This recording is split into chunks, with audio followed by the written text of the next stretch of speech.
ठीक है, शुरू करते हैं। ओम नमो भगवते वासुदेवाय। श्री ओम नमो भगवते वासुदेवाय। श्री ओम नमो भगवते वासुदेवाय। ओम अज्ञानतिमिरनादस्य ज्ञानाञ्जनशलाकया चक्षुरुन्मीलितं येन तस्मै श्रीगुरुवे नमः। श्रीचैतन्यमनोभीष्टं स्थापितं येन भूतले स्वयं रूपः कदा मह्यं ददाति स्वपदान्तिकम्।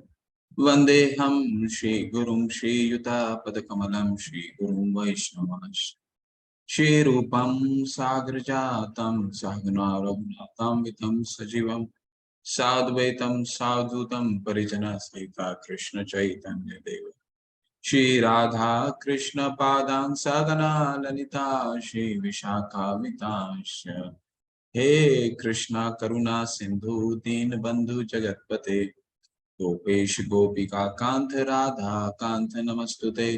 तप्त कांचन गौरांगी राधे वृंदावनेश्वरी वृषभानुसुते देवी प्रणमामि हरिप्रिये।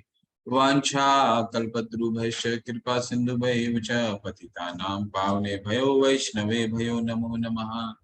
नमो विष्णु पादाय कृष्ण पृष्ठाय भूतले श्रीमते जयपताका स्वामीति नामिने। नमो आचार्य पादाय निताय कृपा पदायिने गौर कथा धामदाय नगर ग्राम तारिणे।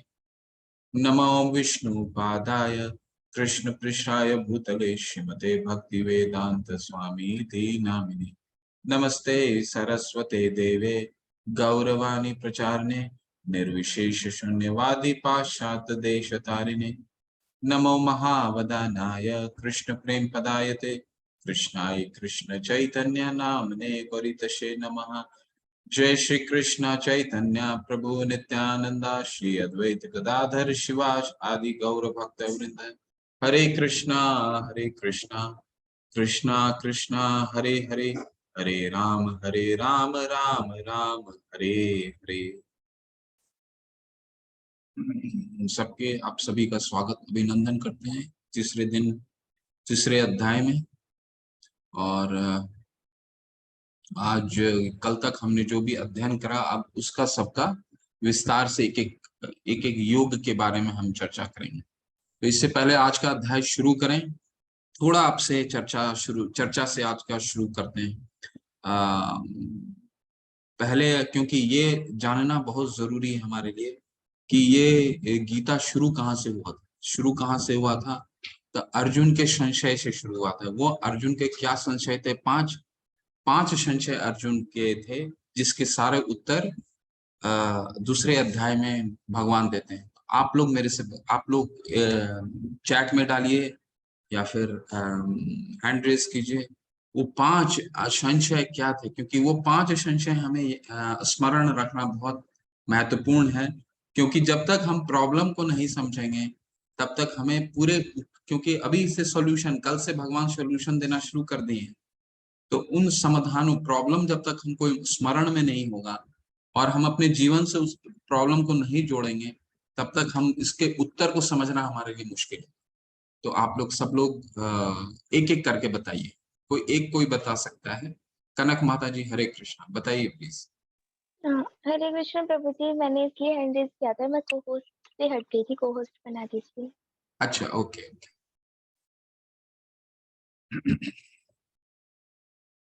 विनीता माता जी हरे कृष्ण, आप बता सकती हैं माता जी, कोई एक संशय बताइए। हरे कृष्ण प्रभु, एक ही बताना है क्या? बस एक ही बताइए क्योंकि बाकी सब लोग को भी दे। ठीक है। फर्स्ट उनको था कि उनको दया का भावना आ रहा था। हरि बोल माता जी, हरे कृष्ण। डॉक्टर प्रीति मिश्रा माता जी, आप दूसरा बता सकते हैं, तीसरा बता सकते हैं, कोई कुछ भी बता सकते हैं जो माता ने नहीं कहा। विनीता माता ने। हरे कृष्ण। अर्जुन को ये संशय हो रहा था कि अपने परिजनों को मारने के बाद उन्हें पाप लगेगा और उनको मारने के बाद वो अपना सुख किससे साझा करेंगे। और बस माता जी एक ही शेयर कीजिए। धन्यवाद। हरे कृष्णा, हरि बोल, बहुत सुंदर। संजय प्रभु हरे कृष्णा। प्रभु जी, तीसरा संशय उनका ये था कि मुझे ये कर्म करने में मुझे कोई आनंद नहीं है, मुझे कुछ मिलेगा नहीं, मतलब मुझे खुशी नहीं मिलेगी। हरि बोल, हरि बोल। 3 अभी तक हमने कर लिया है।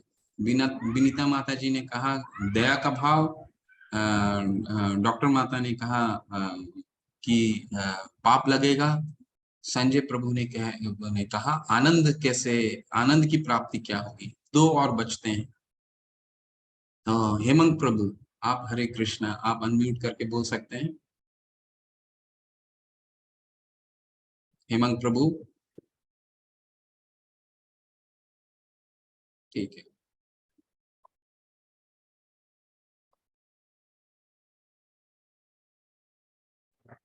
जी, उन्होंने ये कहा था कि अगर हमने अपने सभी परिजनों को मार दिया तो जो आगे हमारे पिंडदान करने वाला कोई नहीं रहेगा, हमारी प्रथाओं को आगे बढ़ाने वाला कोई नहीं रहेगा। तो एक संशय उनका ये था। अरे आप लोग भक्त हैं इसलिए सभी कुछ मालूम है आप लोग को। हरि बोल, बहुत सुंदर, बहुत सुंदर। हरे कृष्ण। हेमंत प्रभु, आप कुछ बोलना चाहते हैं? हैंड रेज किया है आपने। हाँ, हरे कृष्णा प्रभु जी, दंडवत प्रणाम। हरे कृष्ण हाँ प्रभु जी, वो असमंजस में थे कि दुविधा में थे कि लास्ट उनका वो था कि वो दुविधा में पड़ गए थे कि मैं क्या करूं। हरि बोल, हरि हरे बोल, कृष्णा। हरे कृष्ण। बहुत सुंदर। हरि बोल आप सभी का पार्टिसिपेट करने के लिए। सबको सम्मिलित करके आप बता देता हूँ। आप लोग सब लोगों ने सही उत्तर दिया। दया का भावना पहला। दूसरा क्या था? इनको मारने पे पाप लगेगा मुझे। तीसरा क्या था? आनंद किससे साझा करूंगा? ये अगर जीत भी गया तो आनंद किससे साझा करूंगा? चौथा, ये परिवार की परंपराएं नष्ट हो जाएंगी, सारे वयोवृद्ध की मृत्यु हो जाती है। और पांचवा कि क्या करूं भगवान, मुझे तो समझ ही नहीं आ रहा है। कार्पण्य दोषोपहतः स्वभावक पृच्छामि त्वं धर्म सम्मूढ़ चेता। मैं अपनी कृपण दुर्बलता के कारण ये तय नहीं कर पा रहा हूं कि मेरा कर्तव्य क्या है। तो ये है 5 असमंजस। इन 5 असमंजस को भगवान ने एक एक करके सबका उत्तर दिया। दया का क्या भावना है? दया का उन्होंने उत्तर कैसे दिया? दया को आत्मा और शरीर के अंतर को समझा करके दिया कि तुमको तुम क्यों तुम दया क्यों करना चाहते हो, क्योंकि इनकी तो मृत्यु होने वाली नहीं है, ये तो शाश्वत है, आत्मा है। और शरीर तो क्या है? शरीर एक कपड़ा है, तो कपड़ा तो हमेशा पुराना होगा और छीन हो जाएगा। और जो आत्मा है उसका कभी भी, वो तो शाश्वत है। नैनम छिन्दन्ति शस्त्राणि नैनम दहति पावकः। ना ही वो खंड किया जा सकता है, ना ही उसे जलाया जा सकता है, ना ही सुखाया जा सकता है, ना ही भिगोया जा सकता है। तो आत्मा का कभी खंड नहीं किया जा सकता। क्यों? क्योंकि बाल अग्रस्त भाग से शतदा कलिपतस्य, बाल के अग्र भाग के 1/10,000वां हिस्सा होता है आत्मा का साइज। तो इसके कारण ये शाश्वत है और भगवान का दास के इसका स्वरूप है, भगवान के शाश्वत रहता है। तो इसको तुमको दया का भावना क्यों आ रहा है? फिर दूसरा बताते हैं। दूसरा क्या बताते हैं? आनंद के बारे में। तो अर्जुन को क्या बोलते हैं? अर्जुन को वो बताते हैं तुम आनंद की बात कर रहे हो, यहाँ तो तुमको 2 इसके कुछ प्रतिकूल भाव है, कुछ अनुकूल भाव है। तो प्रतिकूल क्या भाव है कि तुम्हारा, अगर तुम अपना कर्तव्य का पालन नहीं करोगे तो तुम्हारा अपयश फैलेगा, तुम्हारा लोग, तुम इतने ज्ञानी पुरुष हो, इतने महापुरुष हो, तो तुम्हारी बात ही नहीं मानेगा, अपयश फैल जाएगा। ठीक है। दूसरा उनका क्या अनुकूल क्या भाव है? अनुकूल भाव आनंद का है कि अगर तुम जीत भी जाते, अगर तुम हार भी गए तो तुम्हारी स्वर्ग की प्राप्ति होगी, और अगर तुम जीत गए तो क्या पूरा पृथ्वी का भोग करोगे। तो ये क्या हो गया? ये कर्म योग हो गया। पहला क्या हो गया? आत्मा और शरीर का ज्ञान योग। ठीक है। तो अब ये दूसरा का जो बाकी बहुत सारा कल तो हमने ज्ञान योग भी पढ़ा, भक्ति योग भी पढ़ा, कर्म योग भी पढ़ा। अब ये जो दूसरा पॉइंट है, दूसरा क्या पॉइंट है? आनंद। आनंद के कारण के भगवान क्या बोलते हैं, कर्म करो अपना, तुम जो कर्म करोगे, अगर तुम क्षत्रिय धर्म का पालन करते हो तो तुम्हारा कोई अपयश नहीं फैलेगा। हार भी गए तो कोई बात नहीं, स्वर्ग की प्राप्ति हो गई, और अगर जीत गए तो पृथ्वी का भोग करोगे। तो इस पॉइंट को उठा करके हम तीसरा अध्याय का अध्ययन करेंगे। कौन सा पॉइंट? कर्म योग। ठीक है, तो अब कर्म योग शुरू करते हैं। कर्म योग का क्या मतलब, योग का क्या मतलब है? योग का मतलब होता है, जो हम समझते हैं वो योग का मतलब नहीं। योग का, हमारी समझ क्या है योग की? एक शारीरिक व्यायाम। परंतु योग क्या मतलब क्या होता है? जोड़, प्लस। तो कोई भी कर्म जो हम भगवान से जोड़ता है उसे कर्म योग बोलते हैं। ठीक है, बहुत सामान्य तरीके से समझने का प्रयास कीजिए इसको। जो भी कर्म हम भगवान से जोड़ता है उसे कर्म योग बोलते हैं। तो अब अर्जुन, इतना शिक्षा कल उन्होंने दिया, इतनी चीजें बता दी भगवान ने अर्जुन को। अब अर्जुन जो हो गए कंफ्यूज, अब अर्जुन थोड़े से विचलित हो गए। तो विचलित क्यों हुए? इसीलिए विचलित हुए, नहीं तो दूसरे अध्याय में ही गीता समाप्त हो जाना था। भगवान को विस्तार से एक एक चीज बताना था, इसलिए भगवान क्या थे? ऋषिकेन ऋषिकेश सेवनम भक्ति उच्चते, कि इस तरह दूसरा अध्याय उन्होंने बताया ताकि अर्जुन जो है एक एक चीज को विस्तार से पूछें और भगवान इसको विस्तार से गीता का ज्ञान दें। ठीक है, तो ये करीबन 40 मिनट गीता का ज्ञान चला था युद्ध के दौरान। ठीक है, तो दो कॉन्सेप्ट है, दो चीजें हैं, ये हमें जरूर जानना चाहिए कि कर्म योग क्या है जो हम पढ़ने वाले हैं, जो गीता में जिसका वर्णन है। कर्म योग और कर्म कांड एक समान नहीं है। कर्म कांड क्या होता है? कर्म कांड वेदों में वर्णन है, उसका भी अंतिम उद्देश्य भगवान की प्राप्ति है। बट परंतु जो कर्म कांड किसको कहते हैं? जिसके जो हम कर्म करते हैं और जो जिसकी इच्छा होती है हमारे पास, ये करने से हमें ये मिल जाएगा। जैसे पिंडदान है, पिंडदान क्या है? कर्म कांड। कर्म कांड से क्या होने वाला है? ये भी शास्त्रों के अनुमोदन है, लेकिन इस दोनों में अंतर आप समझने का प्रयास कीजिए। कर्म कांड का तात्पर्य है देवी और देवता पूजा की सेवा करना अंतिम हेतु, यानी इंद्र भोग के लिए। जबकि कर्म योग इसके बिल्कुल विपरीत है, यह लगातार प्रयास में परमेश्वर को खुश करने और सेवा करने के लिए। तो सिंपल तरीके से मैं आपको सामान्य तरीके से बताता हूँ, कर्म कांड का क्या मतलब है। कर्म कांड का मतलब वो है कि शास्त्रों के अनुसार पूजा पाठ करना, जिससे हमें भौतिक इच्छाएं जो हमारी होती हैं उसकी पूर्ति हो सके। कोई गलत नहीं है, शास्त्रों में ही अनुमोदन होता है। कर्म योग क्या है? कर्म योग में भगवान, जब हम भगवान के लिए कर्म करते हैं, भगवान से फिर कुछ जब प्रेम हो जाता है तो प्रेम के बाद तो हम इच्छा ही नहीं रहती ना, हम सामने किसी से कुछ मांगते नहीं। जब भगवान से हमारा प्रेम विकसित होता है, कर्म के द्वारा प्रेम विकसित होता है, तो हम भगवान से फिर कुछ मांगते नहीं। कर्म योग इसी को कहते हैं, जो कर्म के द्वारा हम भगवान को सेवा करते हैं और बदले में हमें कुछ नहीं चाहिए, ये होता है कर्म योग। ठीक है, इसी का हम अध्ययन करेंगे और गीता में इसी का अनुमोदन किया गया है। ठीक है, तो 3 तरीके के कर्म होते हैं, अच्छे कर्म, बुरे कर्म और आध्यात्मिक कर्म। ठीक है, अच्छे कर्म को कहते हैं शास्त्रों में कर्म, बुरे कर्म को कहते हैं विकर्म, कर्म का उल्टा विकर्म, और आध्यात्मिक कर्म को क्या कहते हैं? अकर्म। तो अच्छे कर्म क्या हो गए? अच्छे कर्म जो शास्त्रों के अनुसार हम करते हैं, जैसे आप चित्र के माध्यम से देख रहे हैं, भूखे या किसी तरह का अन्न दान करना, लेकिन अंदर में भौतिक इच्छा रहती है कि अन्न दान किया तो मेरा अपयश फैले, मेरा यश फैले। अपयश गलती से बोल दिया मैं, यश फैले, मैंने मैंने दान करा है तो एक तरह से मेरा नाम हो। ठीक है, ये इस तरह के कर्म सकाम कर्म या कर्म कहते हैं। बुरा कर्म किसे कहते हैं? बुरा कर्म वो कर्म जो शास्त्रों के बिल्कुल विपरीत है। हम शास्त्र को नहीं मानते जी, ठीक है, शास्त्र को नहीं मानते। तो ठंडे देश में क्या है, लोग कहते हैं ना कि ठंडे देशों में लोग शराब पीते हैं और उसको भी कहते हैं कि ये हमारे शरीर के लिए अच्छा है। पता नहीं कहाँ का ज्ञान है ये। तो ये इस तरह का ज्ञान क्या है? बुरे कर्म, विपरीत विकर्म, जो हम शास्त्रों का अनुमोदन नहीं करते हैं।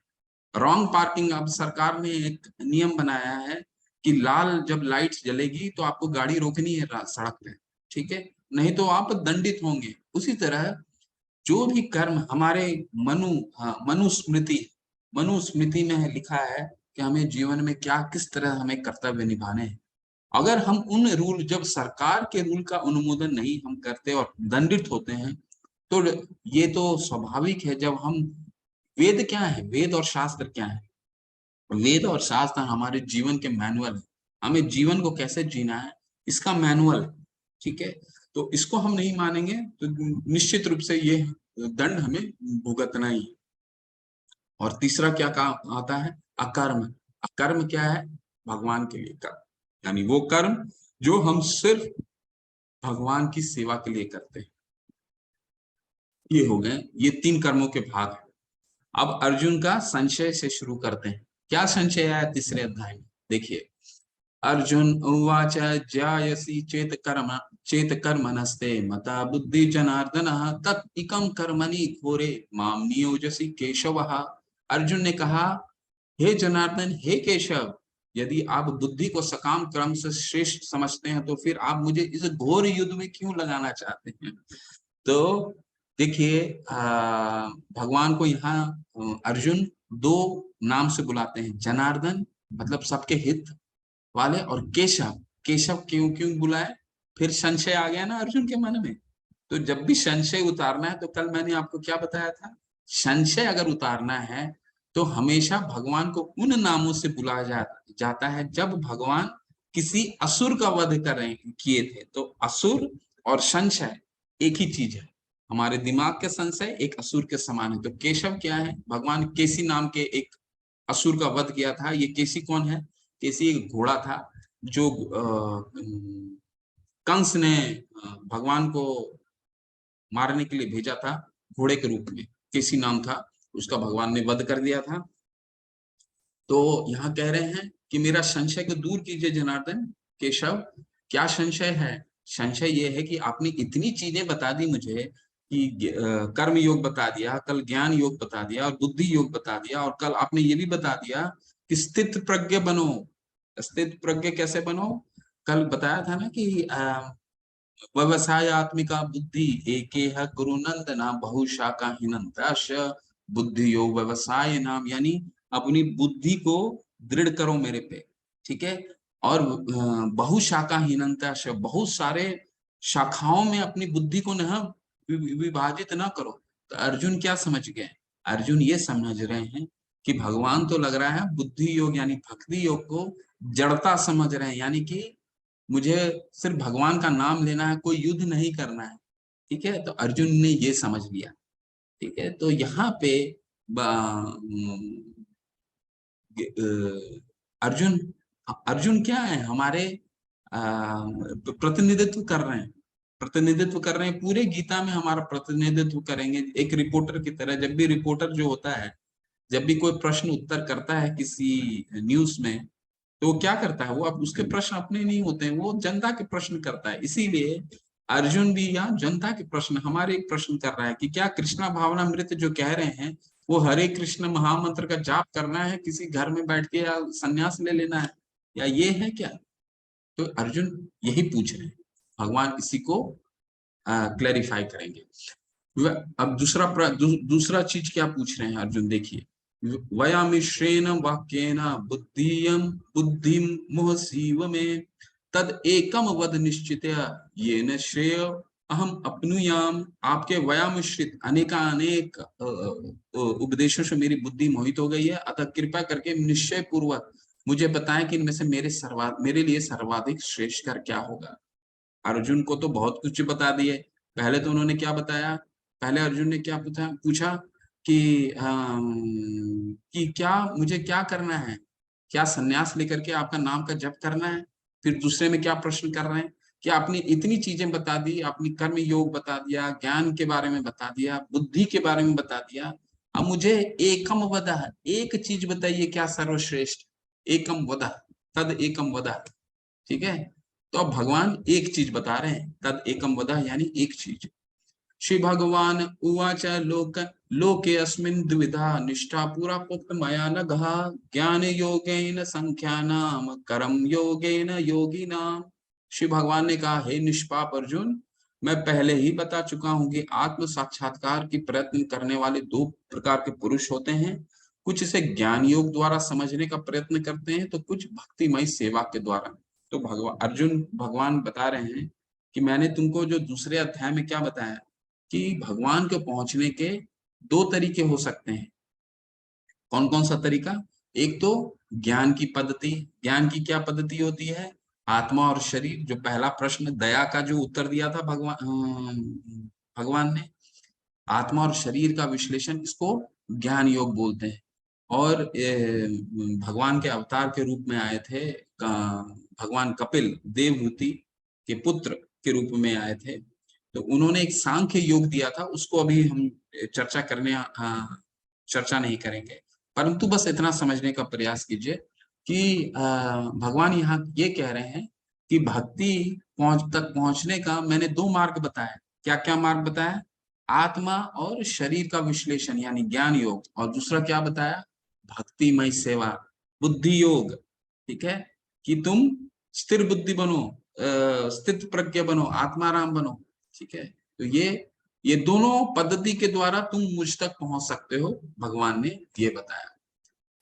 तो अर्जुन ने क्या पूछा? एकम वद, कौन सा मार्ग अपनाना है प्रभु, मुझे बताइए। ज्ञान का मार्ग लेना है, कर्म का मार्ग लेना है, भक्ति का मार्ग लेना है? कृपया एक चीज बताइए। ठीक है, अब जैसे यहाँ देख सकते हैं अर्जुन ने क्या पूछा? एक चीज बताइए, कर्म योग। जैसे हनुमान जी ने क्या किया? हनुमान जी ने भगवान राम की तुष्टि के लिए पूरा लंका का दहन किया।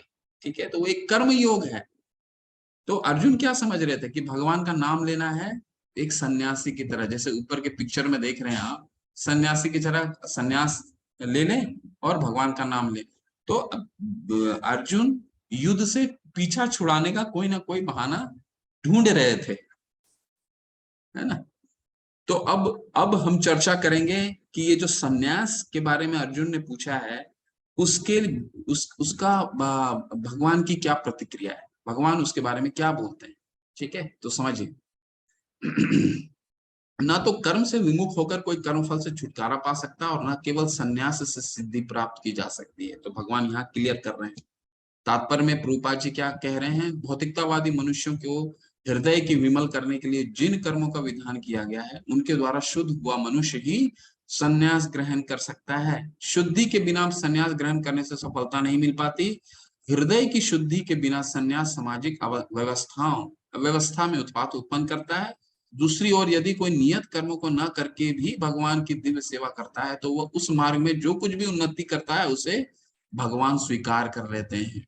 तो यहाँ तात्पर्य में प्रभुपाद जी बिल्कुल ही स्पष्ट बता रहे हैं। क्या बता रहे हैं स्पष्ट? भगवान ने क्या कहा? भगवान ने ये कहा कि अर्जुन, जो अगर तुम सन्यास की बात कर रहे हो, तो सन्यास में भी अगर तुम्हारा हृदय शुद्ध नहीं है, तुमने कृत्रिम तरीके से, आर्टिफिशियल तरीके से जाकर के कहीं सन्यास ले लिया, कहीं ऐसे जगह चले गए जहां पे कुछ भौतिक वस्तुओं को उपभोग करने का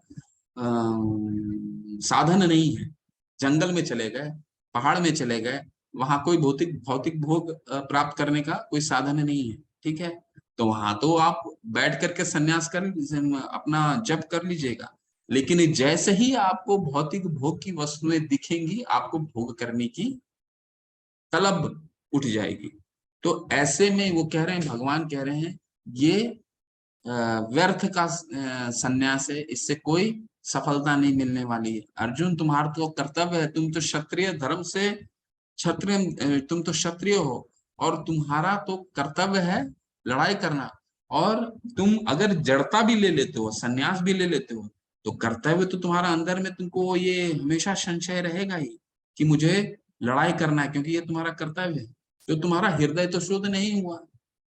और दूसरा, एक तो ये पहलू देते हैं भगवान, दूसरा ये पहलू दे रहे हैं कि कोई यार का भक्ति में अगर कोई उससे त्रुटि भी हो जाती है, कोई कम नियत कर्म नहीं भी करता है और भक्ति करता है, तो भगवान उसे एक्सेप्ट करते हैं। तो कल हमने पढ़ा था ना, नेहा विक्रम अनाशोस्ति प्रत्यवायो न विदते स्वल्पमस्य धर्मस्य त्रायते महतो भयात्।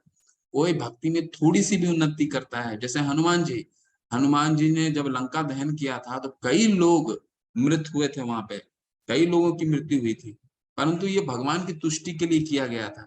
तो ये क्या है, ये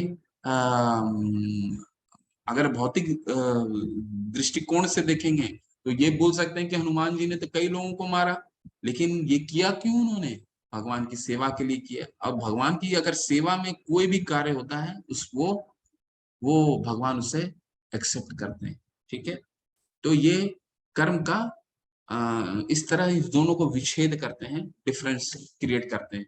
अब पहला भाग को भगवान दोबारा बोलते हैं, जिसका हृदय शुद्ध नहीं है, वो तो चित्र से आपने समझ लिए होंगे। कर्म, उसको भगवान क्या बोलते हैं समझ लीजिए। कर्म इंद्रियानि संयम या आस्ते मनसा स्मरण इंद्रियार्थानि विमूढ़ आत्मा मिथ्याचार स उच्यते। कितना कठोर शब्द, मिथ्याचार, यानी जो कर्म इंद्रियों को वश में तो करता है, किंतु जिसका मन इंद्रिय विषयों का चिंतन करता रहता है, वह निश्चित रूप से स्वयं को धोखा देता है और मिथ्याचारी कहलाता है। यानी कि ये जो आप सन्यासी को देख रहे हैं पिक्चर में, ये सन्यासी हमारे भारत में आपने करीबन 30 सालों में ऐसे कई साधुओं को आपने देखा होगा जो सरकार के द्वारा अपने अलंकारिक शब्दों से कई भक्त उन्होंने बनाए और उसके आड़ में उन्होंने कई घृणित कार्य भी किए, जिसको सरकार अभी दंडित, कई जेल के पीछे हैं, कई सरकार द्वारा दंडित किए गए हैं। तो ये क्या है, ये क्या है, अपनी अलंकारिक, सिर्फ अलंकार के शब्दों से लोगों को मोहते हैं। और हृदय तो शुद्ध नहीं है ना, हृदय शुद्ध नहीं है तो क्या कहते हैं भगवान, ये मिथ्याचारी हैं, ये धूर्त हैं, ये मिथ्याचारी। ठीक है, तो सन्यास अर्जुन को कह रहे हैं कि तुम्हारा हृदय अगर शुद्ध नहीं है तो फिर सन्यास लेने का कोई मतलब नहीं है। ऐसे ये तो मिथ्याचार हो जाएगा, ये तो ढोंग हो जाएगा, धूर्त हो जाएगा, है ना। एक छोटा सा कथा देते हैं, वैसे ये कथा बहुत बड़ी है, लेकिन ये कथा एक बार और सुनाएंगे, कभी आएगा आपके पास। ये भरत महाराज का शास्त्रों में कथा आता है। तो भरत महाराज ऋषभ देव के पुत्र थे, भगवान के बहुत बड़े भक्त थे। छोटा सा शॉर्ट में स्टोरी बता देता हूँ, तो ये बहुत बड़ी कथा है। तो भरत महाराज क्या हुआ, भरत महाराज भगवान के बहुत बड़े भक्त थे और इन्होंने भगवान की भक्ति करने के लिए सन्यास ग्रहण करने का तय किया और जंगल में सन्यास लेने के लिए चले गए। तो एक बार क्या हुआ कि जब वो स्नान कर रहे थे, ये कहानी और विस्तार से मैं अगली बार भी बताऊंगा आपको। जब स्नान करने गए थे तो नदी में इनको एक हिरन का बच्चा मिला। हिरन का बच्चा बहुत ही सुंदर होता है, तो वो हिरन के बच्चे से उनकी आसक्ति हो गई और उसको लेकर के आए। तो जो कार्य के लिए गए थे वो कार्य उनका अधूरा रह गया। क्या कार्य के लिए गए थे, भगवान की भक्ति करने के लिए उन्होंने सारा अपना राजपाट, परिवार, सुख सुविधा सब छोड़ा था, लेकिन यहाँ क्या हुआ, एक हिरन के बच्चे से आसक्ति हो गई, उसके बारे में ही सुबह से शाम तक सोचते रहते थे। ठीक है, तो जब ये इनकी मृत्यु हुई तो फिर तब भी ये हिरन के बारे में ही सोच रहे थे। तो इनका जो अगला जन्म हुआ हिरन के बच्चे के, हिरन के रूप में ही हुआ, परंतु उनको अगला जन्म जो हिरन के रूप में हुआ वो उनको स्मरण था कि उन्होंने क्या गलती करी पिछले जन्म में, उन्होंने पूर्व जन्म में उन्होंने क्या गलती करी है, ये उनको स्मरण था। इसलिए ये एक शास्त्र में कथा आता है। वैसे उनका जो तीसरा जन्म हुआ वो मनुष्य के रूप में हुआ था, भगवान के बहुत बड़े भक्त बने वो जड़ भरत के रूप में। तो वो एक अलग कथा है। तो एक छोटा सा आपको इसका उदाहरण दिया। ठीक है, बहुत सुंदर श्लोक है ये। तो अब प्रश्न ये आता है कि भगवान ने तो ये कह दिया कि जो भी कर्म करो सिर्फ मेरी प्रसन्नता के लिए करो, मुझे सेवा, थोड़ा सा भी अगर कोई त्रुटि भी हो जाती है तो मैं एक्सेप्ट कर लूंगा, ऐसा करके भगवान ने अभी बताया था। तो ये कर्म करें कैसे, किस तरह किया जाए, तो ये सुंदर श्लोक आता है। श्लोक नहीं दिया है पर मैं आपको बोल देता हूँ। यज्ञार्थार्थ कर्मणो अन्यत्र लोकोयम कर्म बंधन तदर्थम कर्म कौन्तेय मुक्त संग समाचार, यानी श्री विष्णु के लिए यज्ञ के रूप में कर्म करना चाहिए, अन्यथा कर्म के लिए इस भौतिक जगत में बंधन उत्पन्न होता है। अतः हे कुंती पुत्र, उनकी प्रसन्नता के लिए अपने नियत कर्म करो, इस तरह तुम बंधन से मुक्त, सदा मुक्त रहोगे। तात्पर्य में क्या कहते हैं, तो भगवान रूपा जी कहते हैं भगवान विष्णु की प्रसन्नता के लिए कर्म करना चाहिए। इस जगत में किया जाने वाला अन्य कोई कर्म बंधन का कारण होगा, क्योंकि अच्छे तथा बुरे कर्मों के फल होते हैं और कोई भी फल कर्म करने वाले को बांध लेता है। अतः कृष्ण को प्रसन्न करने के लिए कृष्ण भावना भावित होना होगा, और जब कोई ऐसा कर्म करता है तो वह मुक्त दशा को प्राप्त रहता है। यह महान कर्म कौशल है। प्रारंभ में इस विधि में अत्यंत कुशल मार्गदर्शन की आवश्यकता होती है। तो मार्गदर्शन कौन देगा? भगवान यहाँ ये दो तीन चीजें निकल के आती हैं जो मैं आपको समझाने का प्रयास करता हूँ। तो भगवान यहाँ बताते हैं कि कर्म कैसे करना है, तो कर्म करने की विधि बता रहे हैं। यज्ञार्थार्थ कर्मणो अन्यत्र, जो भी कर्म करना है विष्णु की प्रसन्नता के लिए करना है। और नहीं तो जितने भी कर्म है, चाहे वो पुण्य भी हम कर रहे हों या पुण्य भी कर रहे हों, तो भी हम कर्म के बंधन में पड़ेंगे। अब हम इसको एक छोटा सा और उदाहरण के रूप में, अभी कॉन्सेप्ट तो हमने समझ लिया कि भाई जो भी कर्म करो भगवान के लिए कर्म करो, पर अभी आपके मन में ये प्रश्न आएगा कि हम जो भी काम अपना भौतिक जीवन में करते हैं उसको भगवान से कैसे जोड़ें, इसको जोड़ के कैसे देख सकते हैं। तो हमारे ये हमारे 4 पुरुषार्थ होते हैं हमारे, धर्म अर्थ काम और मोक्ष। जो हमारा जीवन ये 4 पिलर पे खड़ा होता है, धर्म अर्थ काम और मोक्ष। ठीक है, अर्थ का क्या मतलब होता है? अर्थ का मतलब होता है इकोनॉमिक डेवलपमेंट। इकोनॉमिक डेवलपमेंट का क्या मतलब है? जो हम जिस तरह से धन उपार्जन करते हैं, हम किसी तरह से अपना जो काम करते हैं जिसकी हमें धन उपार्जन करते हैं, वो कैसा होना चाहिए? वो ऐसा होना चाहिए जो भगवान की प्रसन्नता के लिए हो।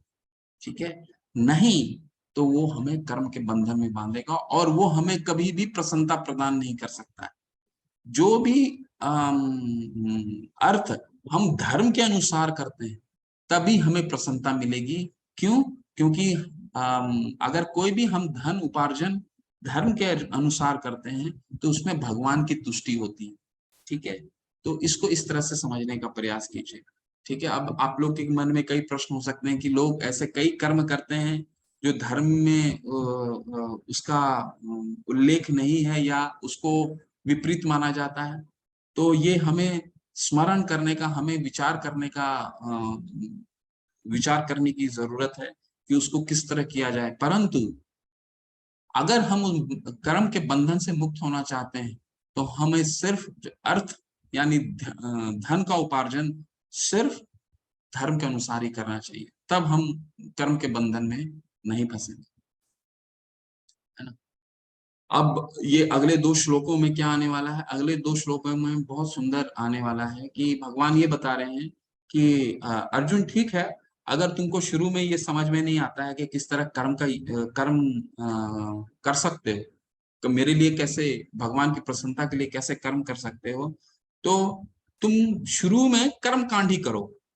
शुरू में कर्म जो वेदों में वर्णन है कर्म कांड करने का, सिर्फ अपनी भौतिक इच्छाओं को पूरा करने का, वही करो। ठीक है, लेकिन उसको करने से क्या भगवान की प्राप्ति होगी कैसे समझते हैं अगले 2 श्लोकों में।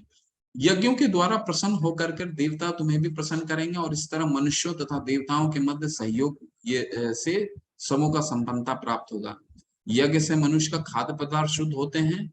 आहार शुद्धो सत्वम शुद्धि, सत्वम शुद्धो ध्रुवा स्मृति, यानी शुद्ध होते हैं और शुद्ध भोजन करने से मनुष्य जीवन शुद्ध हो जाता है। जीवन शुद्ध होने से स्मृति के सूक्ष्म तंतु शुद्ध होते हैं और स्मृति तंतुओं के शुद्ध होने पर मनुष्य मुक्ति मार्ग का चिंतन कर सकता है। और ये सब मिलकर कृष्ण भावना अमृत तक पहुंचाते हैं, जो आज के समाज के लिए सर्वाधिक आवश्यकता है।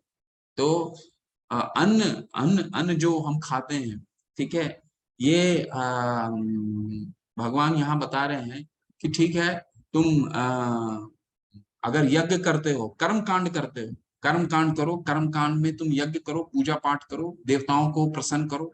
देवता प्रसन्न होंगे तो क्या होगा? अच्छा बारिश आएगा, अच्छा बारिश क्या आने से क्या होगा, अन्न की अच्छी उपज होगी, और अन्न की जो उपज होगी वो मुझ पे अर्पित करो, मुझे अर्पित करके उसको ग्रहण करो। तो क्या होगा, आहार शुद्धो सत्वम शुद्धि, हमारे खाद्य पदार्थ शुद्ध हो जाएंगे। क्यों शुद्ध हो जाएंगे?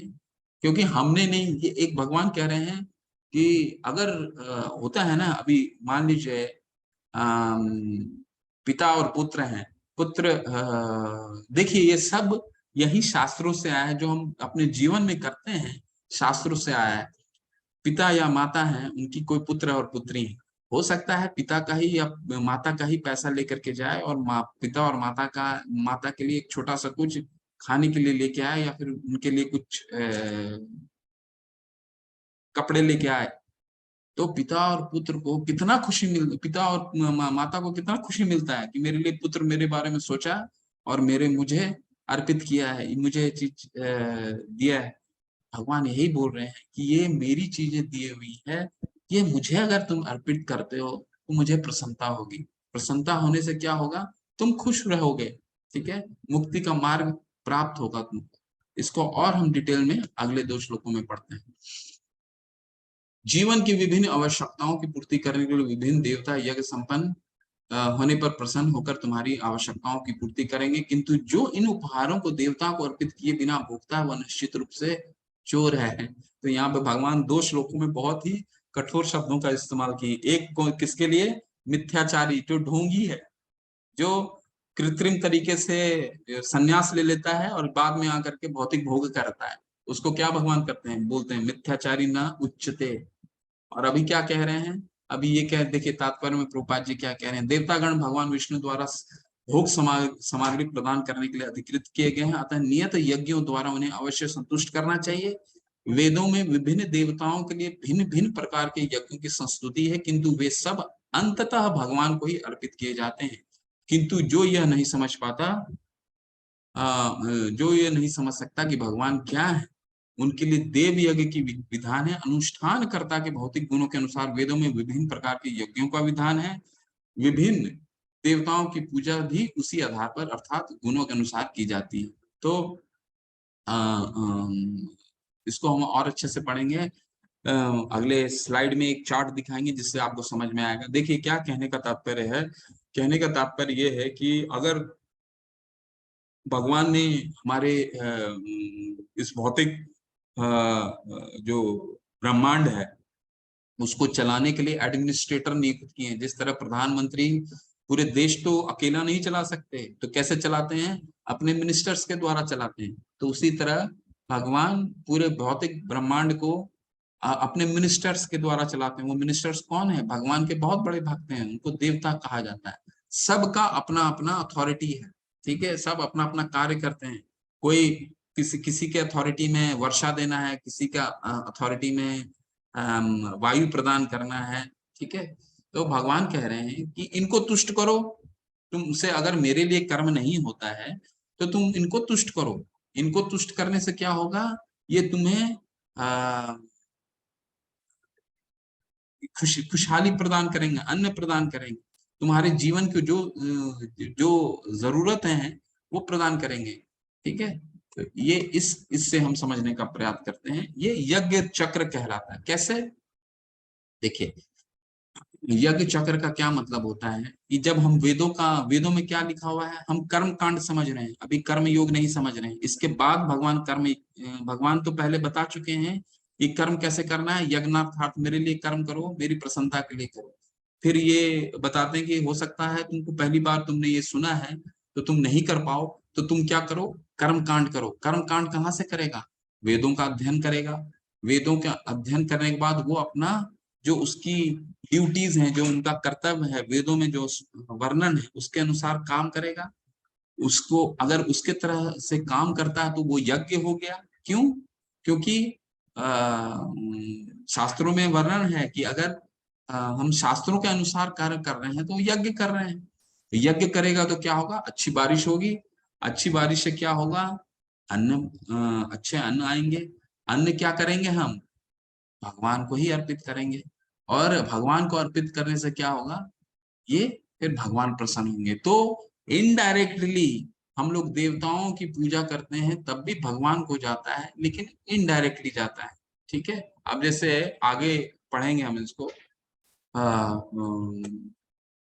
कि परंतु आगे भगवान इसको और क्लेरिफाई करेंगे, लेकिन आज बस समझाने के लिए भगवान कह रहे हैं कि अगर तुम्हें ये समझ नहीं आ रहा कि तुम कैसे मेरे लिए कर्म करो, तो कर्म कांड भी कर सकते हो, देवताओं की पूजन करो शास्त्रों के अनुसार, तो अंत में जा करके वो अच्छा अन्न उत्पन्न होगा जो फिर मुझे अर्पित करोगे तो मैं प्रसन्न होऊंगा।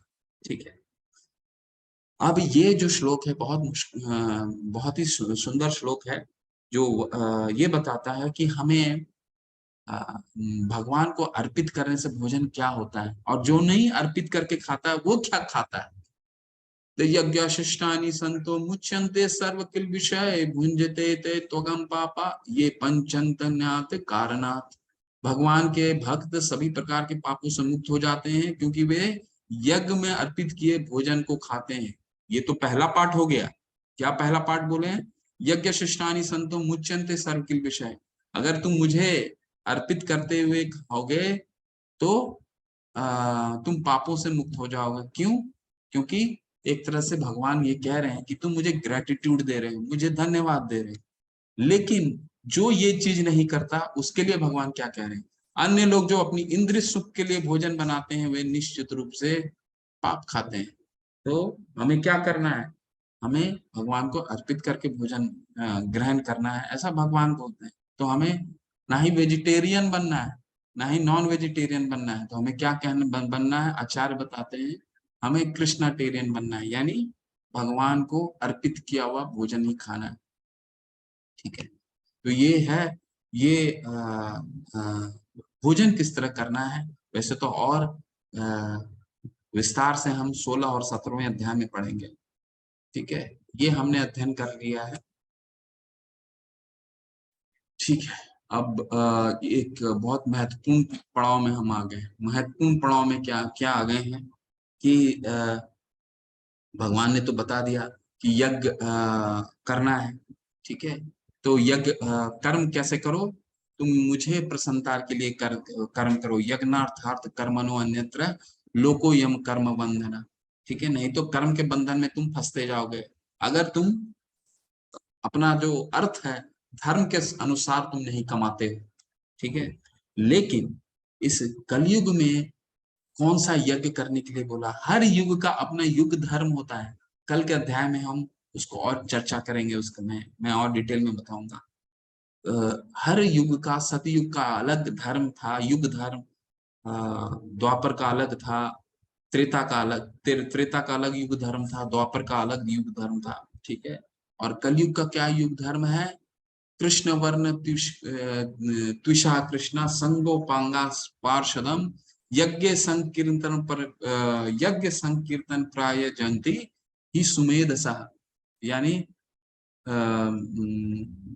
संकीर्तन यज्ञ जो बुद्धिमान मनुष्य, भागवतम में ये आता है 11:5-32 के भागवतम में ये आता है कि इस कलयुग के लिए क्या यज्ञ के संस्तुति की गई है? हरे कृष्ण महामंत्र। बुद्धिमान सुमेध सा, बुद्धिमान मनुष्य सिर्फ संकीर्तन करते हैं। ठीक है, तो ये संकीर्तन यज्ञ क्या है और ये किसने दिया है? तो ये संकीर्तन यज्ञ जो है भगवान जब चैतन्य महाप्रभु के रूप में आए 500 साल पहले, तो वैसे तो ये बहुत पहले से था। कब से था? द्वापर युग के अंत में जब नारद मुनि जो थे अपने ब्रह्मा जी से उन्होंने पूछा था कि ये कलयुग में कौन सा, ये कली के जो प्रभाव है ये इससे मुक्त होने का क्या उपाय है? ठीक है, तो ब्रह्मा जी ने उपाय बताया था, वो उपाय मैं बाद में बताता हूँ। लेकिन इस उपाय को चैतन्य महाप्रभु ने दोबारा लेकर के आए। ठीक है, 500 वर्ष पहले। वो क्या है उपाय? हरे कृष्णा कृष्णा कृष्णा हरे हरे, हरे राम राम राम हरे हरे। बहुत, क्योंकि आप अगर कल के दिन, कल या परसों में बताऊंगा आपको कि द्वापर के लिए कितना कठिन युग धर्म था। त्रेता के लिए भी बहुत कठिन युग धर्म था, और सतयुग के लिए तो बहुत ही कठिन युग धर्म था। लेकिन हमारे कलयुग में सब चीज उचित नहीं है, लेकिन एक चीज सबसे उचित है। वो क्या है? यहाँ का युग धर्म, यानी सिर्फ हम वो पुण्य प्राप्त कर लेते हैं, सिर्फ हरे कृष्ण महान मंत्र अगर हम करते हैं तो वो सारा पुण्य प्राप्त हो जाता है। ब्रह्मा जी ने, अब मैं उस पे आऊंगा, ब्रह्मा जी ने नारद जी को क्या कहा था कि इस कली में, इस कलयुग को अगर नाश करना है तो क्या क्या इसका क्या उपाय है? तो ब्रह्मा जी ने बताया था, ये जो 16 शब्द हैं, इति षोडशकम नाम नाम कली कलेशनम नाशनम, तो ये 16 शब्द जो है, हरे कृष्ण कृष्ण कृष्ण हरे हरे, हरे राम राम राम हरे हरे, इति षोडशकम नाम नाम कली कलेशनम नाशनम नत्तो परतो रोपाय सर्व वेदेषु दृश्यते। कि नारद, कोई उपाय नहीं है, नत्तो परतो रोपाय, कोई उपाय नहीं है, सर्व वेदेषु दृश्यते, मैंने सारे वेद छान मारे, पर ये 16 मंत्र जो हैं वो ही इस कली को नाश करते हैं। ठीक है, तो ब्रह्म नारदीय पुराण में भी कहा गया है, हरेर नाम, बहुत लोगों ने, आपने सुना होगा ये नाम, लेकिन बहुत सुंदर श्लोक है, जितनी बार दोहराएंगे उतनी बार अच्छा लगता है। हरेर नाम हरेर नाम ऐव केवलम, सिर्फ हरि का नाम, सिर्फ हरि का नाम, सिर्फ हरि का नाम, हरेर नाम केवलम, कलौ नास्ते एव गतिरत अन्यथा, यानी इसके अलावा कोई पाय नहीं है, कोई पाय नहीं है, कोई पाय नहीं है। कोई भी चीज अगर 3 बार बोली जाती है तो उसका महत्व जो है बहुत बढ़ जाता है। ठीक है, तो आप इससे पहले जब, अच्छा, आप लोग में कई लोग माला करते भी होंगे, जो अभी तक नहीं करते हैं उनको मैं बता देता हूँ ये माला करने की क्या विधि है। ये 108 की बीट की माला होती है, और जब शुरू, ये सुमेरु माला जो सबसे ऊपर होता है, इसको सुमेरु माला बोलते हैं, और इसको जब हम पकड़ते हैं, बहुत ही व्यवहारिक है। देखिए ये जो मंत्र है कितना आसान है, बोलने में भी आसान है, सारे के सारे नाम हैं, कितना आसान है करना। तो अगर हम इसे पकड़ते हैं, इसको पकड़ करके हम फिर भगवान के पंच तत्व का पंच तत्व बोलते हैं। क्यों बोलते हैं पंच तत्व? क्योंकि ये श्री कृष्ण, हम चैतन्य महाप्रभु ने हमें ये दिया था, और हम उनको धन्यवाद देते हैं। और ये भी बोलते हैं कि अगर हम 108 माला के दौरान हमारा अगर मन भटकता है भगवान, तो मुझे क्षमा कीजिएगा। इसलिए कहते हैं श्री कृष्ण चैतन्य प्रभु नित्यानंदा श्री अद्वैत गदाधर शिवास आदि गौर भक्त वृंद, ये कहते हैं, और फिर हम 108 माला जो है वो इस बीट पे करते हैं। ठीक है, 108 माला इस बीट पे करते हैं। हर एक बीट पे हम हरे कृष्णा कृष्ण कृष्ण हरे हरे, हरे राम राम राम हरे हरे, और फिर हम आगे बढ़ते हैं। तो ये आप सबसे प्रार्थना है, सुबह उठिए, और जो जैसे मैंने आपको बताया कि जैसे शास्त्र बताते हैं, शास्त्र क्या बताते हैं, अभी क्या बताया हमने, बताया कि जो भी कर्म है वो हमें भगवान से जोड़ना है। तो इसका सबसे अच्छा है, शुरू सुबह उठिए और भगवान का नाम लीजिए, भगवान का नाम लेते हुए उठिए, आपका पूरा दिन बहुत सुंदर गुजरने, बहुत ही सुंदर और आनंद में आपके पास। देखिए, सुख और दुख तो आना तय है, हम सबके जीवन में आएगा, परंतु ये जो हरे कृष्ण महामंत्र है वो क्या करता है, हमारे मल को नाश करता है। एक बार क्या होता है, एक बार एक टीचर होती है, स्कूल की टीचर होती हैं, जो स्कूल में आती हैं और बोलती हैं कि मैं एक छोटा सा आपको ऑन स्पॉट टेस्ट करती हूँ, टेस्ट देती हूँ, आपको उत्तर देना है। क्या उत्तर देना है? एक वो ग्लास में आधा पानी भरती हैं और उठा लेती हैं, ऐसे हाथ से उठा लेती हैं, और बोलती हैं कि अब आपको ये जवाब मुझे देना है कि बस ये बताना है कि ये ग्लास भारी है या हल्का है। ठीक है, तो पहला जो छात्र, जो स्टूडेंट पहला जिसने हाथ खड़ा किया, वो उसने कहा कि मैडम ये ग्लास तो बहुत भारी है। तो मैडम ने बोला क्यों ऐसा? बोला ये खाली ग्लास, इसमें आधा पानी भरा हुआ है तो जरूर भारी है। मैडम ने बोला ठीक बोले तुम। फिर दूसरे बच्चे जब खड़ा, दूसरा लड़का जब खड़ा हुआ, दूसरा स्टूडेंट छात्र खड़ा हुआ, स्टूडेंट, तो वो कह रहा है नहीं मैडम ये ग्लास बहुत हल्का है, क्योंकि ग्लास तो आधा खाली है ना, आधा ही भरा है, आधा खाली, तो ये तो हल्का हो गया। हाँ ये भी एक तर्क है, ये भी ठीक है। और हम जैसे हम अपने स्टोरी में हमेशा बोलते हैं कि तीसरा वाला सबसे बुद्धिमान होता है, तो तीसरा वाला कहता है कि मैडम ये ना हल्का है ना भारी है, आप जब तक इसको ऊपर खड़ा रखेंगे, जब तक आप ये रहेगा तब तक आपको ये भारी, जितना देर आप इसको ऊपर रखेंगे उतना देर ये भारी रहेगा, यानी आप जब इसको नीचे करेंगे तब ये हल्का होगा। तो मैडम ने बोला आप ठीक बोल रहे हैं, यही है, ये जब जितना दूर तब तभी तो जितना लंबा ये हाथ को ऊपर खड़ा रखेंगे तभी तो हाथ दुखेगा ना, पेन होगा हाथ में, तो तब भारी महसूस होगा। तो कहने का क्या तात्पर्य है कि हमारा जो चित्त है ये इतना ईर्ष्या और क्रोध से के मल से इतना भारी रहता है कि ये जो हरे कृष्ण का महामंत्र है ये हमारे उस चित्त के जो दर्पण के ऊपर हमारा जो मैला बैठ गया है उसको हल्का करता जाता है, हल्का करता जाता है, हल्का करता जाता है, और हमारा जो माइंड है, हमारा जो मन है बिल्कुल धीरे धीरे हल्का हो जाता है। किन चीजों से हल्का हो जाता है? ईर्ष्या से, क्रोध से, महत्वाकांक्षाओं से,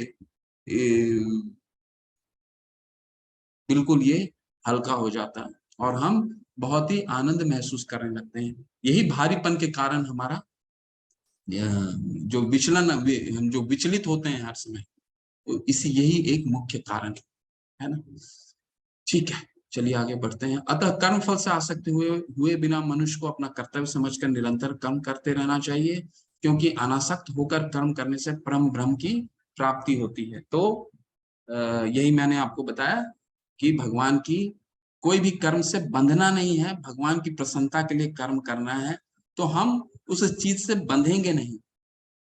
ठीक है, बहुत सुंदर ये श्लोक आता है, लीडरशिप पे है, और ये इसीलिए समझा रहे हैं अर्जुन को कि अर्जुन एक महापुरुष हैं, बहुत बड़े क्षत्रिय हैं, बहुत बड़े धनुर्धर हैं, तो अर्जुन को ये समझाएंगे यहाँ पे कि तुम किसी के लिए रोल मॉडल कब बन सकते हो, एक लीडर का क्या गुण होना चाहिए। यत्तच्चरिति श्रेष्ठ तत्तद्देवेतरो जनः सयात् प्रमाणः कुरुते लोकस्तद अनुवर्तते। महापुरुष जो आचरण करता है सामान्य व्यक्ति उसी का अनुसरण करते हैं। वह अपने अनुसरणीय कार्यों से जो आदर्श प्रस्तुत करता है संपूर्ण विश्व उसका अनुसरण करता है। तो चित्र के माध्यम से आप समझ चुके होंगे। तो हमारे जीवन में तीन सबसे जो श्रेष्ठ पुरुष होते हैं वो कौन होते हैं? हमारे माता पिता, हमारे शिक्षक, और जो अधिकारी हैं जो हमें एडमिनिस्टर करते हैं। ठीक है, तो ये इनको ही देख करके हम अपना जीवन, ये हमारे लीडर्स हैं। ठीक है, हमारे माता पिता हो गए, हमारे शिक्षक हो गए, हमें जो एडमिनिस्टर करते हैं, हमारे अधिकारी जन, तो इनका उचित आचरण होना बहुत जरूरी है एक अच्छे समाज के निर्माण के लिए। ठीक है, तो अर्जुन को यही समझा रहे हैं भगवान कि तुम अगर कर्तव्य से विमुख हो गए तो तुम्हारा कैसे लोग अनुसरण करेंगे। तो तुम्हें कर्तव्य का निर्वाह करना चाहिए, तभी तुम्हारा अनुसरण लोग करेंगे। जीवात्मा अहंकार के प्रभाव से मोहग्रस्त होकर अपने आप को समस्त कर्मों का कर्ता मान बैठता है, जबकि वास्तव में वे प्रकृति के 3 गुणों द्वारा संपन्न किया जाता है।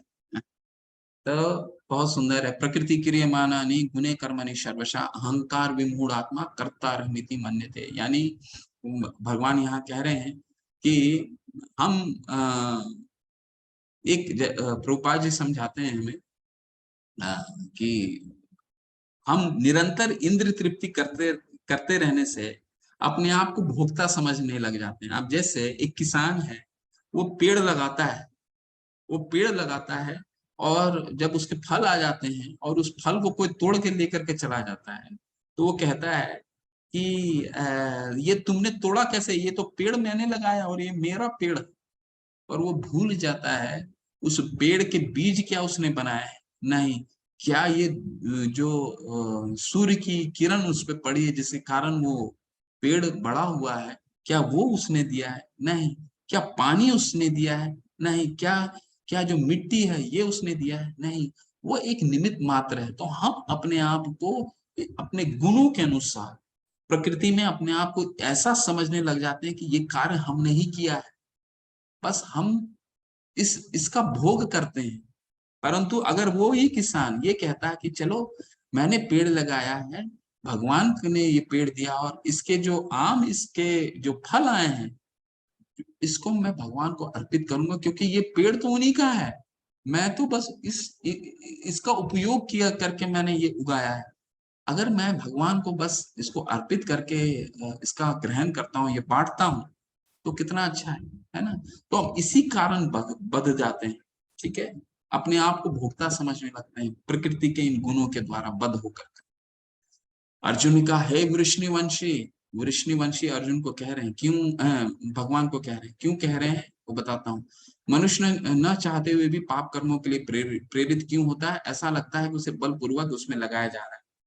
तो यहाँ अर्जुन कह रहे हैं कि भगवान वृष्णिवंशी इसलिए कहा जाता है, अर्जुन को उन्होंने भगवान को कहा क्योंकि जो वासुदेव थे उनके पिता, तो उनके जो पूर्वज थे देविम सुधा थे, वो वृष्णि वंशज से आते थे, वृष्णि राजा के वंशज थे, इसलिए वृष्णिवंशी बोल रहे हैं, ठीक है। तो यहाँ अर्जुन ये कि पूछ रहे हैं भगवान को कि भगवान ऐसा क्यों लगता है कि हम कभी भी पाप नहीं करना चाहते फिर भी पाप हम करते हैं?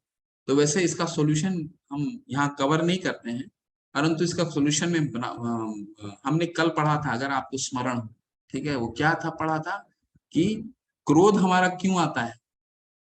क्रोध इसलिए आता है क्योंकि हम किसी के, हमारी महत्वाकांक्षा, किसी के पीछे हम आसक्त हो जाते हैं, अटैच हो जाते हैं, ठीक है। काम आयेश क्रोध आयेश रजोगुण समुद्भव महाशनो महापापना विद्येनैमिहं वैरिणम। ये काम और क्रोध जो है ये नरक के 3 द्वार हैं, ये हमें ही सारे जो पाप हैं इन्हीं के कारण, 2 चीजों के कारण करते हैं।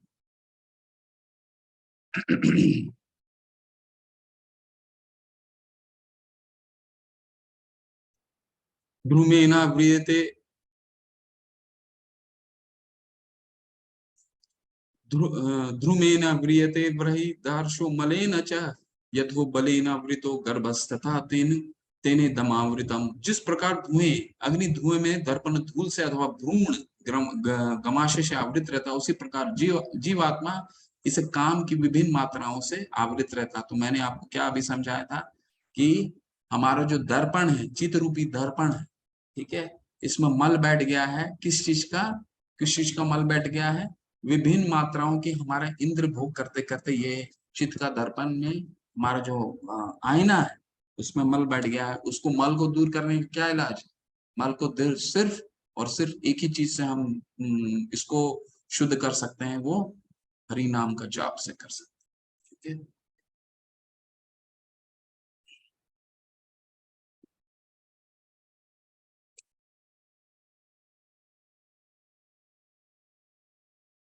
ये बहुत सुंदर आने वाला है। इन अभी 5 ये बस अंतिम हो गया है आपका। इंद्रियाणि मनोबुद्धि यथा अधिष्ठानम उच्यते एतो विमुहते शव ज्ञान अमृत देहिनम। इंद्रियां, मन तथा बुद्धि इस काम के निवास स्थान है। इनके द्वारा यह काम जीवात्मा के वास्तविक ज्ञान को ढककर उसे मोहित कर लेता है। भगवान कृष्ण उन स्थानों का संकेत कर रहे हैं जिससे शत्रु को जीतने वाला यह ज्ञान लेके शत्रु कहाँ पर है, इसको हम इससे समझने का प्रयास करते हैं, ठीक है। भगवान ये बता रहे हैं कि हमारा शत्रु कहाँ है, ठीक है। तो ये जो तस्वीर है ये कठोपनिषद से लिया गया है, तस्वीर नहीं, इसका एक श्लोक है, परंतु मैं इसका मुख्य बता देता हूँ आपको, ठीक है।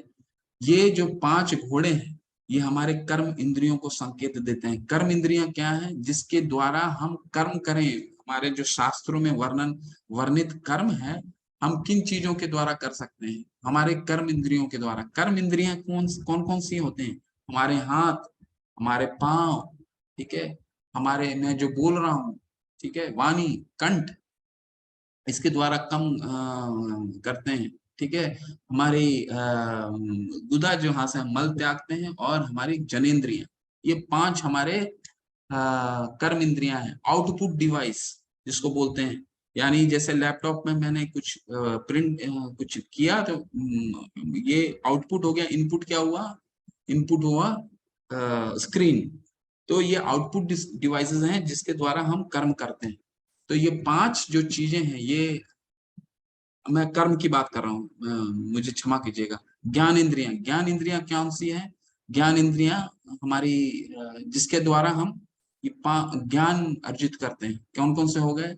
आंख हो गए, हमारी नाक हो गए, हमारी जिह्वा हो गई, ठीक है, कान हो गए, और हमारा त्वचा हो गया। तो ये क्या होता है? इनपुट डिवाइस जिसके द्वारा हम ज्ञान लेते हैं। तो ये जो 5 घोड़े हैं, ये हमारी इन 5 ज्ञान इंद्रियों को डिनोट करते हैं। इसके ऊपर क्या आता है? ये जो आपको जो लगाम है, ये मन है। मन के ऊपर कौन बैठा है? बुद्धि। और बुद्धि के ऊपर कौन है? आत्मा। तो अगर हम ज्ञान यानी ज्ञान सही चीजों का नहीं लेंगे, तो हमारा मन जो ये लगाम है, जिस ज्ञान के ऊपर लगाम है, ठीक है, अगर हमारा ज्ञान प्रॉपर नहीं सही नहीं होगा, हम गलत चीजें देखेंगे, गलत चीजें सूंघेंगे, गलत चीजें खाएंगे, गलत चीजें सुनेंगे, ठीक है, गलत चीजों को स्पर्श करेंगे, तो हमारा जो माइंड है, मन जो है, उसी तरह हमारा चेतना विकसित होगा। ठीक है, हम अगर ज्ञान अगर अच्छी चीजें देखते हैं, भगवान के ग्रंथों को पढ़ते हैं, यानी हमारा उसी तरह से चेतना विकसित होगा। ठीक है, चेतना हमारा शुद्ध होगा। और चेतना के ऊपर कौन बैठा है? बुद्धि। अगर चेतना शुद्ध है तो हमारी बुद्धि भी शुद्ध है, और जब बुद्धि शुद्ध है तो हमारी आत्मा भी शुद्ध है। तो हमें हमारा ध्यान इस पे ही केंद्रित करना है। किस पे केंद्रित करना है? हमारे इनपुट डिवाइस पे, जिसके द्वारा हम ज्ञान अर्जित करते हैं। ठीक है, ज्ञान इसको हमने सुधार लिया तो हमारा मन भी शुद्ध रहेगा, मन के ऊपर बुद्धि वो भी शुद्ध रहेगा।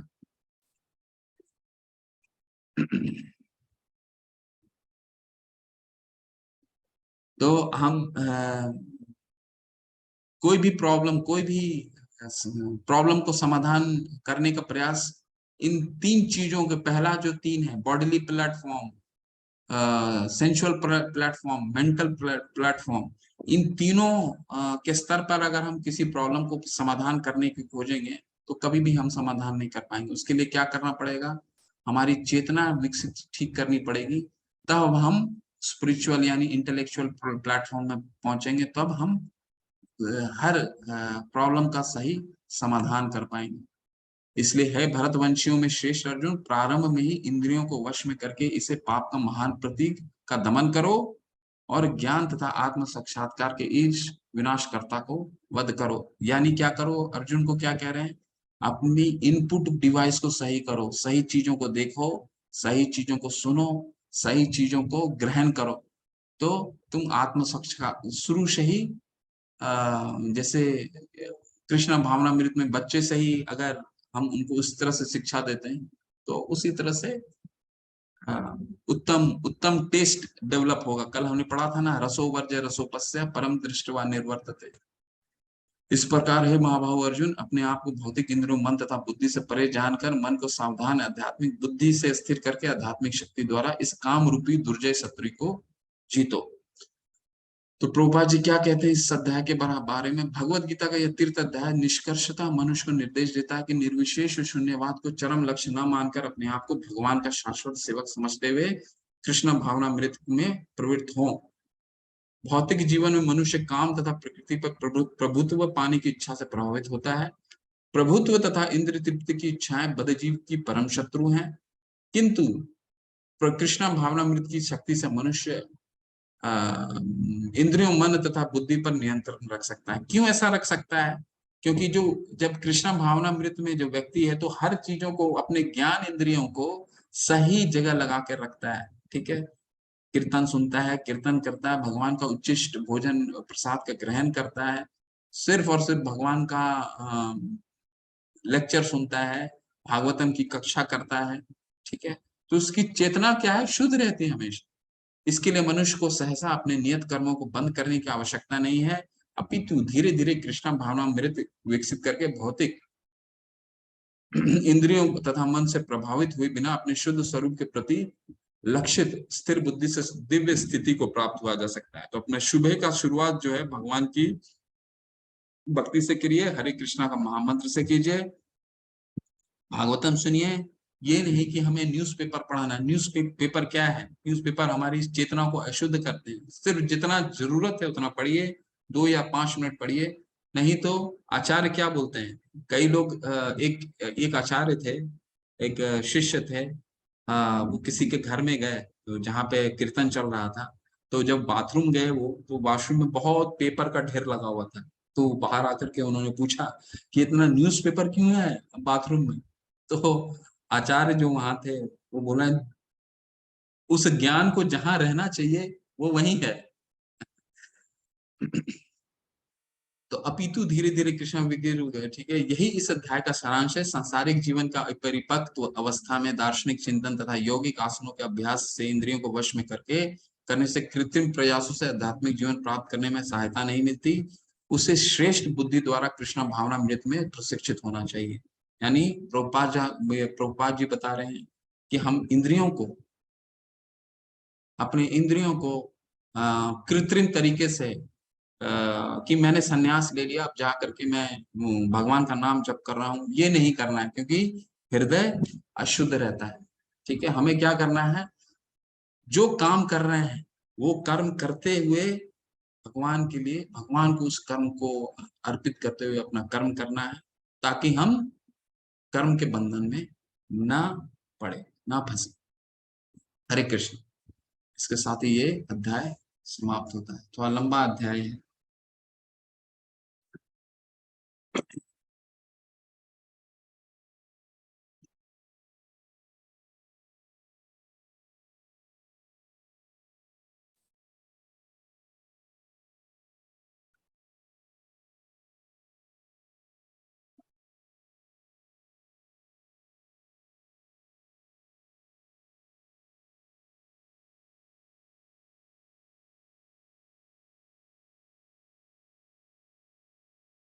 ठीक है, आपके प्रश्न लेते हैं, क्या किनके किनके प्रश्न हैं। डिम्पल माता जी, हरे कृष्ण। अनम्यूट कीजिए माता जी। दंडवत प्रणाम प्रभु जी। अच्छा प्रभु जी, आपने जैसे बोला कि जो हम खाना, जो भी हम भोजन बनाते हैं उसको हमें पहले भगवान जी को अर्पण करना चाहिए और फिर हमें उसका भोग करना चाहिए। तो मैं आपसे एक चीज पूछना चाहती हूँ, जैसे मैं भी एक मतलब ऐसी फैमिली में हूँ जहाँ पे मतलब डेली का जो हमारा खाना बनता है वो प्रॉपर वही बनता है, सात्विक, पूरा सात्विक खाना ही बनता है। और पहले हम पूरी थाली, जो सबसे पहली थाली लगती है वो हम भगवान जी को ही खिलाते हैं, मतलब फिर उसके बाद हम खाते हैं। बट हमारे घर में क्या, जैसे अभी यंग जनरेशन है तो उनको मतलब अपना हिसाब का खाना खाना है, प्याज लहसुन खाना है। तो अब उस खाने के साथ हम जब प्याज लहसुन खा रहे हैं तो क्या हम वो सही कर रहे हैं?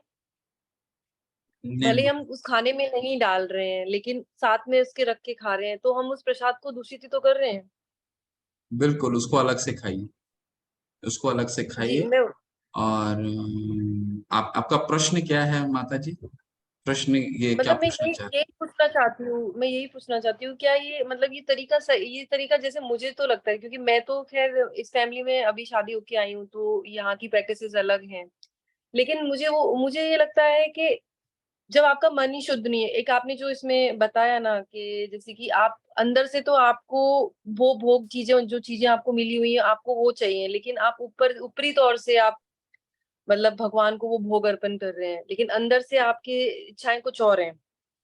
तो वो तो सही नहीं है। तो उसके लिए हम क्या कर सकते हैं? जैसे मैं भी, अब क्या है कि मैं भी इसी फैमिली का हिस्सा हूँ तो वो प्रैक्टिस मुझे करनी पड़ती है, बट मैं कहीं ना कहीं मेरा मन इस चीज के लिए मतलब वो होता है कि हम ये भगवान को भोग कर रहे हैं लेकिन उसी भोग के साथ में हम वो चीजें खा रहे हैं जो उसमें नहीं डलनी चाहिए, जो नहीं हमें भगवान को। उससे अच्छा तो फिर हम भगवान को ना ही प्रसाद का भोग लगा के सीधा वही वैसे ही खाना खा लें, वो ज्यादा बेहतर नहीं है?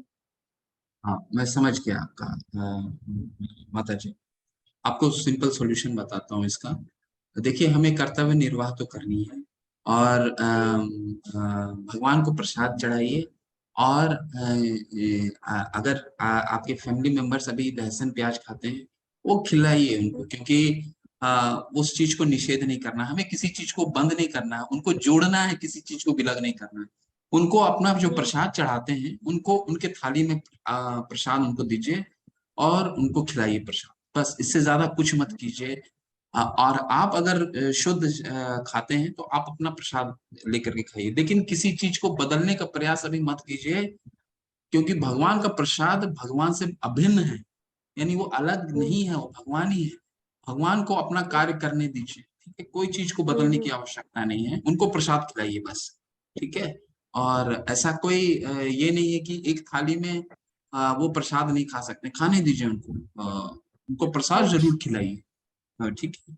और लहसुन प्याज जो है वो तो आपको मालूम है, जब आप सात्विक हैं तो नहीं चढ़ता भगवान को, तो आपके जो परिवार में लोग खाते हैं उनको प्रसाद जरूर खिलाइए, लेकिन इस चीज से निषेध मत कीजिए कि वो लोग एक थाली में खाते हैं, नहीं खाते हैं, उसको अभी बदलने का प्रयास मत कीजिए माता। नहीं, मैं बदलने का प्रयास नहीं कर रही, तो मैं यही कहना चाहती हूँ कि वो प्रसाद को भोग लगा के हम उसके साथ प्याज लहसुन, मतलब सभी लोग खाते हैं, मैं भी उसमें इंक्लूडेड हूँ, मैं भी यंग जनरेशन में हूँ, तो मुझे भी मतलब प्याज लहसुन की आदत है, बाहर रहे हैं शुरू से, खाया है तो हैबिट में है। बट जो हमारे घर में प्रैक्टिस शुरू से चली आ रही है वो यही है कि मतलब सुबह का खाना जो एक थाली निकलती है वो सब हमेशा सात्विक होती है पूरी तरीके से, और वो भगवान जी का ही पहले लगता है। तो मुझे लगता है कि उससे अच्छा हम ये नहीं कर सकते कि हमसे भगवान को ऐसी चीजों का भोग लगाएं जिसको हम जैसे है वो वैसे ही खाएं, उसमें कुछ बदलाव ना करके, जैसे फ्रूट्स का लगा सकते हैं या ऐसी किसी चीज का भोग लगा बिल्कुल दीजिए। बिल्कुल बिल्कुल, वो तो सबसे उत्तम है, वो तो सबसे उत्तम है। और एक बार एक्चुअली होता क्या है कि हमारे मन में ऐसा बैठ जाता है, शुरू से हम खाते आते हैं ना, तो हम जैसी प्रैक्टिस करते हैं लहसुन और प्याज के बिना, हमें ऐसा लगता है कि खाना बन ही नहीं सकता, लेकिन नहीं नहीं, आप ऐसा नहीं है प्रभु जी, हाँ नहीं, मेरे साथ ऐसा नहीं है। मैं एक ऐसी फैमिली से हूँ जहाँ नॉनवेज खाया जाता है, बट मेरी शादी जहाँ हुई है वो बिल्कुल शुद्ध शाकाहारी है, तो मैंने वो प्रैक्टिस अडेप्ट की है, और मेरे लिए प्याज लहसुन खाना ऐसा नहीं है कि नहीं खाना ही खाना है। बट अभी ये है कि हम सभी है कि मतलब हमें हर तरह से रहना है। अब हम बाहर जाते हैं तो हम बाहर जाना भी अवॉइड नहीं कर सकते। अब बाहर जाएंगे तो ज्यादातर करके हमें प्याज लहसुन वाला ही खाना मिलेगा, और मैं तो खैर इंडिया में रहती भी नहीं हूँ, मैं तो बाहर रहती हूँ, मैं सऊदी अरब में रहती हूँ, मैं वहां से ज्वाइन कर रही हूँ। तो यहाँ पे हम बाहर जाते तो हम तो इमेजिन भी नहीं कर सकते कि बिना प्याज लहसुन वेजिटेरियन खाना मिलना हमें मुश्किल हो जाता है। तो जी जी मतलब बिना प्याज लहसुन का तो बहुत ही बड़ी बात हो गई, तो मतलब जी फिर जी हम ऐसी सिचुएशन में रहते हैं कि हमें वो एक्सेप्ट करना ही पड़ता है। घर में मैं जी कोशिश करती हूँ कि जितना हो सके ना बनाऊं प्याज लहसुन, बट बनता है जहाँ पे है कि इसमें जरूरत है वो डालना ही है तो वो डलता है। बट मैं हम्म। मतलब मेरे माइंड में बस यही बार बार आता है कि ऐसा करने से अच्छा है कि हम ऐसा करें कि उसको बिना बदले खाएं, हम सिर्फ फ्रूट्स का भोग लगाएं, क्या मतलब वो भी मतलब ठीक है, या फिर मतलब मेरे को तो इसमें कंफ्यूजन ही लगती है कभी कभी। नहीं, कंफ्यूजन कुछ नहीं है माता जी। देखिए, ये हमारा भगवान रूप गोस्वामी पाद बताते हैं। देखिए, एक बहुत अच्छा श्लोक आता है, वाचो वेगम मनसा क्रोध वेगम जिह्वा वेगम उदर उपस्थ वेगम एतान वेगान यो विषहेत धीरे तस्याम अपि माम पृथ्वी तिष्ठ्यात्। इसमें हमें अपने जीवन में अगर 6 वेग को हमने कंट्रोल कर लिया, 6 वेग में एक वेग आता है जिह्वा का वेग। अगर जिह्वा को वेग को हमने कंट्रोल कर लिया तो हमारा उदर और जनेंद्रियां एक लाइन में पड़ती हैं, ठीक है, तो ये स्वतः ही कंट्रोल हो जाती हैं अगर हम जिह्वा को वेग को कंट्रोल कर लेते हैं। आप कोशिश कीजिए कि बाहर अगर खाना जाते हैं, देखिए जो जो चीज अवॉइड नहीं कर सकते मत अवॉइड कीजिए, ठीक है, बिल्कुल।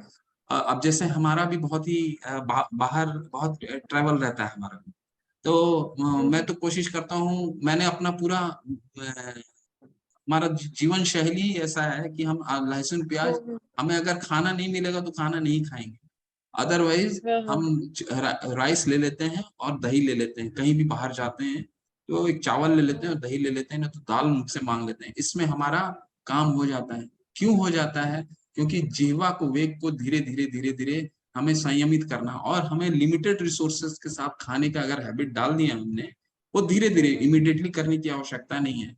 बट कहने का तात्पर्य ये है कि हम अगर वेग को कंट्रोल कर लें, रेगुलेट कर लें, तो हम अपने खाने के जो नियम है उसको भी बदल सकते हैं, और ऐसे सामान्य खाना जो हर जगह मिल सकता है वो उसकी हैबिट कर लीजिए। जब जैसे बाहर है, अब जैसे हमें लहसुन प्याज नहीं खाना है, जैसे मैं नहीं खाता हूँ, तो बाहर में मैं हर जगह, मैं तो नॉर्थ ईस्ट भी जाता हूँ तो मुझे वो चीज मैं अरेंज कर लेता हूँ अपने लिए। ठीक है, तो आपको ये मना नहीं कर रहा हूँ, जैसे जैसे आपको ठीक लगता है वैसे कीजिए। फ्रूट का अगर भोग लगा सकते हैं, फ्रूट का भोग लगा के बाहर जाते हैं तो प्रसाद ज्यादा खा करके चले जाइए, और ऐसा कोशिश कीजिए कि बाहर खाना कम पड़े। ये इस तरह अपने अपने जीवन शैली को आप कुछ किस तरह चेंज कर सकते हैं, ये आप बेस्ट खुद डिसीजन ले सकते हैं, परंतु बिल्कुल अवॉइड करने की आवश्यकता नहीं है। धीरे धीरे इसको इस तरह आप आगे बढ़ सकते हैं। ठीक है, भगवान का प्रसाद खाइए, और बाहर अगर नहीं भी मिलता है तो सादा खाना खाइए, चावल और दही ले लीजिए, थोड़ा सा खा लीजिए, चावल और दाल ले लीजिए जहां पर प्याज और लहसुन ना हो। इस तरह से कुछ प्रयास करने का कोशिश कीजिए। जी, थैंक यू प्रभु जी, बहुत बहुत धन्यवाद। संजय प्रभु जी, हरे कृष्ण। प्रभु जी दंडवत प्रणाम। धन्यवाद प्रणाम। प्रभु जी इस अध्याय में ना मैं तो अर्जुन से ज्यादा कंफ्यूज हो गया, थोड़ा सा मार्गदर्शन चाहिए आपका। नंबर 1 सर, उसमें आपने बताया कि भरत महाराज ने एक हिरण को देखा और खुद हिरण बन गए, उसका तात्पर्य क्या था ये नहीं मुझे पता लगा, मैं समझ नहीं पाया। नंबर 1 बात। नंबर 2 बात, प्रभु जी 3 आपने रास्ते दिखाए, दिस वे दैट वे, जहाँ पे हनुमान बाबा जी की भी तस्वीर थी, उसका तात्पर्य क्या था वो भी नहीं समझ पाया। और तीसरा प्रभु जी आपने बताया कि 4 वो हैं, अर्थ है और कुछ आपने मोह ऐसा कुछ बताया, उसमें 2 बताए 2 नहीं बताए, वो भी एक कंफ्यूजन वाला मैटर है। हाँ, तो प्रभु जी आपसे रिक्वेस्ट यही है प्रभु जी, थोड़ा सा इसको क्लियर करके चलें, चाहे टाइम 5 मिनट ज्यादा लगे, कोई इशू नहीं है इस बात का, अदरवाइज क्या नाम कंफ्यूजन में रहेंगे फिर। ठीक है, बता देता हूँ। पहला आपका प्रश्न ये था कि एकम वदा, कि भगवान ने जब आप श्लोक पढ़ेंगे तो अर्जुन कहते हैं, दूसरे अध्याय में अर्जुन बहुत चीजों के भगवान ने बहुत चीजों के बारे में बताया। ज्ञान योग बताया, कर्म योग बताया, बुद्धि योग बताया, तीनों चीजें बताई अर्जुन को। ठीक है, और अर्जुन को क्या बोला कि ये तीनों के द्वारा तुम भगवान की प्राप्ति कर सकते हो। दूसरे अध्याय में हमने पढ़ा ना कल कि पहले तो आत्मा और शरीर के अंतर को समझाया भगवान ने, और भगवान ने बताया ये तीनों तरीके से तुम मुझे प्राप्त कर सकते हो। तो अर्जुन अब हो गए कंफ्यूज। तो अर्जुन ने पूछा भगवान से कि आप मुझे एक चीज बताइए, एकम वदा, आपने इतनी चीजें बता दी हैं, कृपया एक चीज बताइए जिसके द्वारा मुझे भगवान की प्राप्ति हो सके। क्या मैं ज्ञान का मार्ग लूं, कर्म का मार्ग लूं, भक्ति का मार्ग लूं? इसलिए मार्ग कई दिखाए हैं। ठीक है ना, हम वो आपको अगर वो स्लाइड याद हो तो कई मार्ग दिखाए गए थे। तो अर्जुन पूछ रहे हैं एक मार्ग कोई बताइए, कर्म का मार्ग लेना है या सन्यास का मार्ग लेना है? तो कर्म का कौन सा मार्ग हुआ जो हनुमान जी ने हमें सिखाया? वो क्या सिखाया कि उन्होंने भगवान की भक्ति भी की और साथ साथ में कर्म भी किया। कैसे कर्म किया? लंका का दहन किया। ठीक है, तो वो कर्म हो गया। अर्जुन पूछना ये चाह रहे थे कि या मैं वो करूं या आपका सिर्फ नाम लूं, आपकी सेवा लूं, आपका नाम लेकर के आपका सेवा करूं। ठीक, तो एकम वदा, एक चीज बताइए उसमें श्रेष्ठ क्या है। ठीक है, ये क्लियर हुआ प्रभु आपको? जी प्रभु जी, जी प्रभु जी।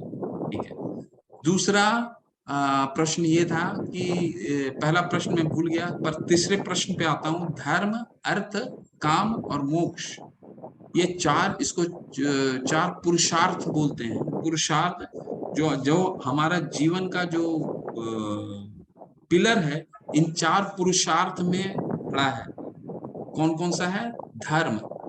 धर्म कौन से हो गए? जो शास्त्रों में हमें किस तरह के कर्म करने हैं वो उसको कहते हैं धर्म। काम, अर्थ मतलब किस तरह का इकोनॉमिक डेवलपमेंट करना है। ठीक है, हमें किस तरह से धन की उपार्जन करनी। काम, हमें आसक्ति किससे होना है, ठीक है, अपने काम से होना है या भगवान के प्रति आसक्ति होनी है। ठीक है, ये हो गया काम। और मोक्ष, मोक्ष की प्राप्ति कैसे करनी है। तो यहाँ पे ये जो चार चीज हमने बताया, चार चीजों में दो बहुत महत्वपूर्ण है। दो का अभी आपको जानने की आवश्यकता इसलिए नहीं है क्योंकि अभी चर्चा में नहीं आया। कौन कौन सा? काम और मोक्ष, ये आगे चर्चा में आएगा। अभी क्या हमने बताया? धर्म और अर्थ। धर्म और अर्थ। तो हम कोई भी काम, अर्थ, अर्थ का क्या मतलब होता है? इकोनॉमिक डेवलपमेंट, यानी हम जो धन उपार्जन करते हैं, हम जो कमाते हैं, अगर वो धर्म के साथ नहीं है, धर्म के द्वारा नहीं करते हैं कार्य, तो हम भौतिक बंधन में फंसेंगे। अगर हमें भगवान के लिए कर्म करना है तो धर्म के अनुसार काम करना पड़ेगा। ठीक है, जो हमें हमारे लिए नियत धर्म के, जो हमारा कुछ ऐसे हम कर्म ना करें, हम इस तरह से धन उपार्जन ना करें जो शास्त्रों में अनुमोदन नहीं किया गया है। ठीक है, नहीं तो क्या होगा? हम कर्म के बंधन में फंसेंगे। और फिर कर्म के बंधन में फंसने से क्या होगा? पुनरअपि जननम पुनरअपि मरणम पुनरअपि जननी जठरे शयनम, हम दोबारा इस जन्म और मृत्यु के चक्कर में फंसे रहेंगे। भगवान ये कह रहे हैं कि हमें कोई भी धन का उपार्जन अगर करना है तो धर्म के अनुसार करना हो। ठीक है, ये आपको क्लियर हुआ? जी प्रभु जी। पहला एक और क्या प्रश्न आपने पूछा था, दोबारा उसको रिपीट कीजिए, जो अभी अनआंसर्ड है। मेरे 3 ही प्रश्न थे प्रभु जी। एक तो भरत महाराज के बारे में था कि हाँ, वो हिरण बन गए, उसका क्या मतलब था, हाँ, उसका तात्पर्य क्या था? तात्पर्य ये था प्रभु कि जैसे भगवान ने क्या बताया था कि अगर हृदय शुद्ध नहीं है, अर्जुन ने पूछा था ना कि क्या मैं आपका सन्यास लेकर के आपका हरि नाम का जप करता हूँ या कर्म करूं, क्या करूं? ठीक है, तो भगवान ने कहा नहीं, अगर तुम्हारा हृदय शुद्ध नहीं है तो सन्यास लेने से कोई फायदा नहीं, तुम अपना समय का व्यर्थ करोगे। और इसको भरत महाराज से हमने उदाहरण से जोड़ करके दिखाया। कैसे? कि भरत महाराज बहुत बड़े भगवान के भक्त थे और उन्होंने अपना जीवन में सन्यास लिया भगवान की भक्ति के लिए। लेकिन क्या हुआ, वो जब भक्ति करने के लिए गए, हृदय तो नहीं शुद्ध था उनका, हृदय शुद्ध नहीं हो पाया था अभी। तो जहां पे जिस उद्देश्य के लिए गए थे, क्या उद्देश्य के लिए गए थे? कि भगवान से आसक्ति करना है। ठीक है, लेकिन उनको किससे आसक्ति हो गई? उनको हिरण से आसक्ति हो गई, यानी वो क्या हुए? मिथ्याचारी हो गए। उनका सन्यास सही दिशा में नहीं है। सन्यास कभी सही दिशा में होगा जब हमारा हृदय शुद्ध होगा, हम भगवान के प्रति पूर्ण रूप से समर्पित होंगे। चाहे हिरण का बच्चा है, चाहे कोई स्त्री है, चाहे किसी तरह का कोई हमारे मन को डगमगा नहीं सकता है। लेकिन भरत महाराज का मन डगमग हो गया। ठीक है, वो हिरण पे आसक्त हो गए। जब हिरण पे आसक्त हो गए तो उनको जो अगला जन्म, वो आए क्यों थे? भगवान की भक्ति के लिए, ताकि वो भगवान के धाम जा सकें। लेकिन हुआ क्या? हिरण का अगला जन्म उनको हिरण का मिला। क्यों क्यों क्यों मिला? उनका हृदय शुद्ध नहीं था और उन्होंने हिरण से आसक्ति हो गई। जहां भगवान से आसक्ति होनी चाहिए वो हिरण से आसक्ति हो गई। तो अगला जन्म क्या? यही भौतिक जन्म में दोबारा फंस गए, वही पुनरअपि जननम पुनरअपि मरणम। ठीक है, भगवान के धाम नहीं जा पाए। तो इसका ये तात्पर्य था। जी प्रभु जी, बहुत बहुत धन्यवाद, दंडवत प्रणाम। थैंक यू प्रभु जी।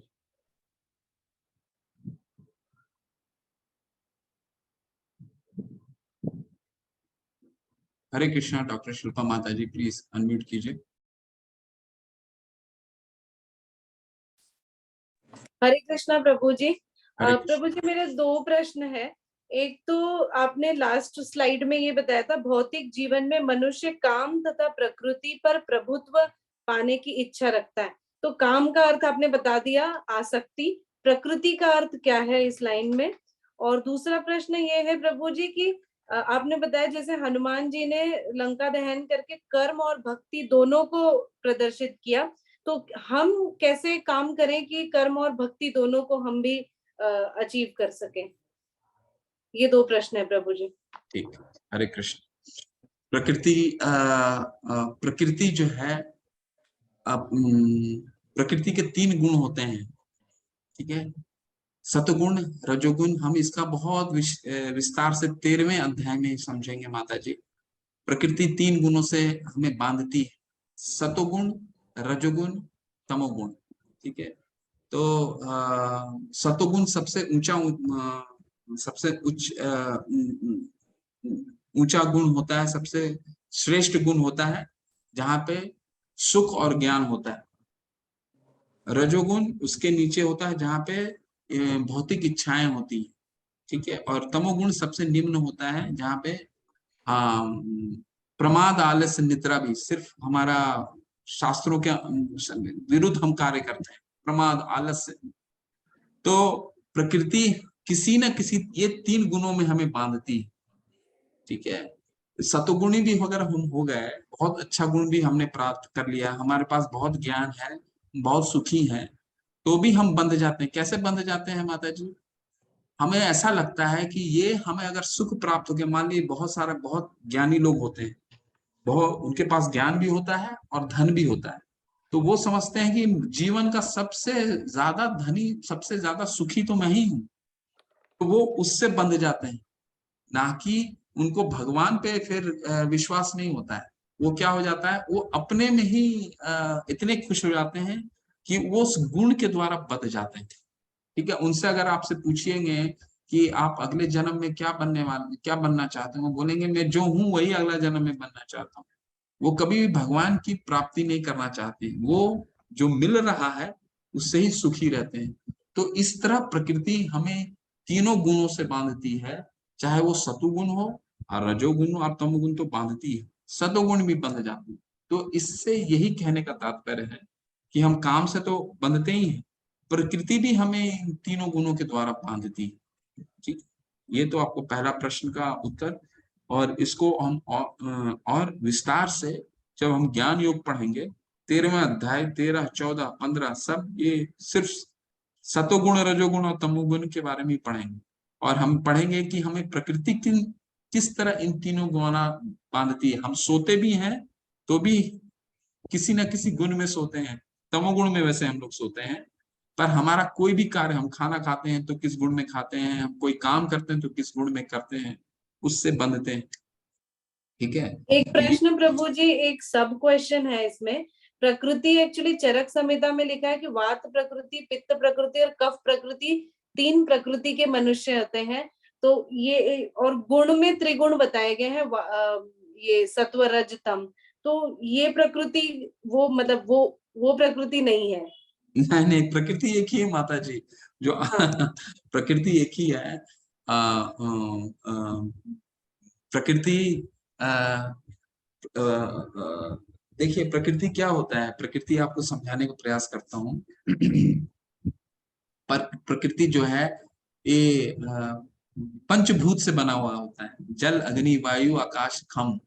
ठीक है, तो ये प्रकृति हमारा 5 तत्व से बना रहता है। और ये एक्टिव कैसे होता है, तो जीव इसको एक्टिव करते हैं। ठीक है, हम जैसे जीव जो हैं इसको एक्टिव करते हैं। जब ये प्रलय हो जाता है तो इनएक्टिव हो जाता है ये प्रकृति एक्टिव कब होता है, हमारा जब हम आते हैं, जीव आता है तो इसको एक्टिव करता है। ये एक्टिव कैसे होता है, इन 3 गुणों द्वारा एक्टिव होता है, सतोगुण, रजोगुण और तमोगुण। इन तीनों गुणों द्वारा ये एक्टिव होता है। ठीक है, बाकी जो आप चरक संहिता के बारे में बता रहे हैं उसका एक अलग वर्णन है, इसका कैरेक्टराइजेशन आता है। परंतु अभी इसको इसी तरह से समझने का प्रयास कीजिए कि हमें प्रकृति इन तीनों गुणों द्वारा बांधती है। ठीक है, वो गुण कौन से हैं, सतोगुण, रजोगुण और तमोगुण। और हम इसी के गुण में हमें क्या करना है, इन तीनों गुणों के ऊपर उठना है। ठीक है, प्रकृति हमें बांधने का प्रयास करती है लेकिन हमें के ऊपर उठना है। तो ये तो पहला प्रश्न का उत्तर हो गया। दूसरा प्रश्न आपका ये था कि जिस तरह भगवान के बहुत बड़े भक्त थे हनुमान जी, तो हनुमान जी का तो अनुमोदन नहीं कर सकते कि वो भगवान की किस तरह सेवा करें, परंतु हम इतना ये कर सकते हैं कि अपना हम जो भी कुछ करें वो भगवान को अर्पित करते हुए, जो भी कर्म करें वो भगवान को अर्पित करते हुए करें। कैसे कर सकते हैं, हम कुछ भी करते हैं उसको ये समझना है हमें कि उसके ओनर भगवान है। अगर हम बिजनेस करते हैं तो उसके ओनर भगवान है, हम नहीं है। तो हमारी जो पहली प्रॉफिट या पहली सैलरी आती है जिस तरह का आता है वो भगवान को देना, क्योंकि वो ओनर है। अगर हमारे मन में ये चीजें आ गई कि ये ओनर वो है, हम तो उनका सेवा कर रहे हैं, हम एम्प्लॉय हैं, ओनर वो है, हम उनका काम कर रहे हैं। हम अगर कहीं कर्मचारी भी हैं या एम्प्लॉय भी हैं तो हम सैलरी उनको डिनोट करें, उनको डिवोट करें, ठीक है। और सेकंड चीज, हमें कुछ भी धन उपार्जन करना है वो गलत तरीके से नहीं होना चाहिए, वो धर्म के अनुसार होना चाहिए जो शास्त्रों में लिखा है, ठीक है। हम ये दो चीजों को फॉलो करते हैं तो हम अपने जो भी कार्य करते हैं, 9वें अध्याय में हम इसको पढ़ेंगे, 26वें 27वें श्लोक में पढ़ेंगे, जब भगवान बताएंगे यत करोषि यत यद अश्नाशी यत जुहोषि ददाशी यत, तुम जो भी करो अर्जुन मुझे अर्पित करते हुए करो, चाहे तुम दान करो, चाहे तप करो, चाहे कर्म करो, मुझे अर्पित करते हुए करो। कैसे कर सकते हैं? तो जो भी हम लाते हैं भगवान को पहले अर्पित करें, तब उसका जो नेक्स्ट आप उसका उपभोग करिए। सम पार्ट आपका सैलरी का भगवान की तरफ जाना चाहिए, तब आप भगवान ओनर हुए ना, ठीक है। तो इस तरह इसको करने का प्रयास कीजिए। जी प्रभु जी, धन्यवाद, समझ में आ गया मुझे। हरे कृष्ण। हरे कृष्णा प्रभु जी।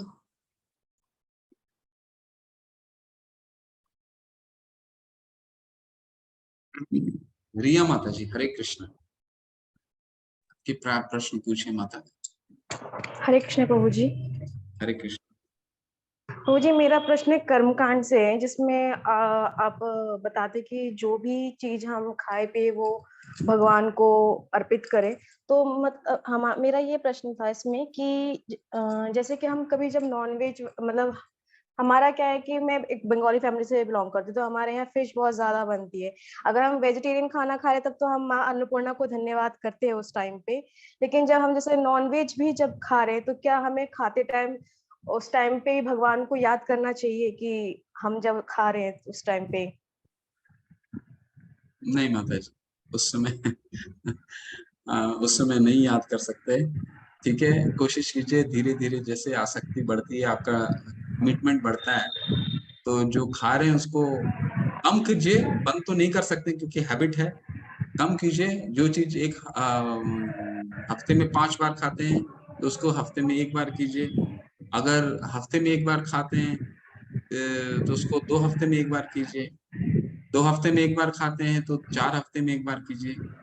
इसको धीरे धीरे थोड़ा कम करने का प्रयास कीजिए, क्योंकि देखिए नॉनवेज खाने का भी शास्त्रों में उल्लेख है, क्योंकि हमारे जो 18 पुराण हैं उसमें तमोगुणी लोगों के लिए भी है, परंतु क्या है कि निषेध करके जितना खाया जा सकता है उस तरह करके खाइए, और धीरे धीरे अपना कमिटमेंट जैसा बढ़ता है उसको अवॉइड करने का कोशिश कीजिए। क्योंकि देखिए ऐसा है माता कि सिर्फ मनुष्य ही ऐसा है जो प्रकृति के, हमारा शरीर बना ही हुआ नहीं है इन सब खानों के लिए, बट फिर भी अगर हम खाते हैं कोई बात नहीं, खाइए, उसमें थोड़ा कम करके खाइए।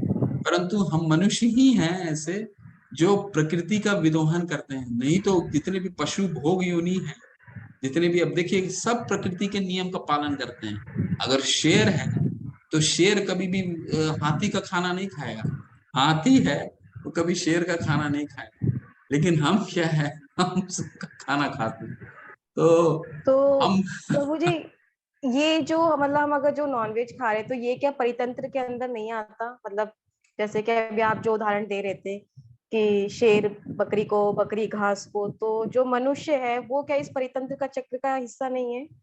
नहीं माता, मनुष्य नहीं है, क्योंकि हम क्या है ना माता, ये उपनिषद में एक बहुत अच्छा श्लोक आता है, ईशावास्मिदं सर्वम यत् किंचन जगत्याम जगत तेन तक्तेन भुजन्ता मां, तेन तक्तेन भुजन्ता माम गृध कश्य शिव धनम। ईशावास्मिदं सर्वम, भगवान ने कि ये सारा दृश्य जगत जो देख रहे हैं सब भगवान का है, और सबके लिए भगवान ने तेन तक्तेन कोटा बना रखा है, ये हमें खाना है, ये हमारा, ये हम सबके लिए भगवान ने पूरे दृश्य जगत में कोटा दे दिया है। ठीक है, हमको उसी कोटे में रहने, अगर हम वो हैबिट डाल देते हैं उस कोटे में रहने का, तो जीवन में किसी के लिए परेशानी होगा ही नहीं। परंतु हम क्या करते हैं, हम दूसरे का कोटा खाने का, हम दूसरे का कोटा लेने का प्रयास करते हैं, तब ये पूरा दृश्य जगत इम्बैलेंस होता है। ठीक है, तो हमारे लिए ये बना नहीं है माता जी।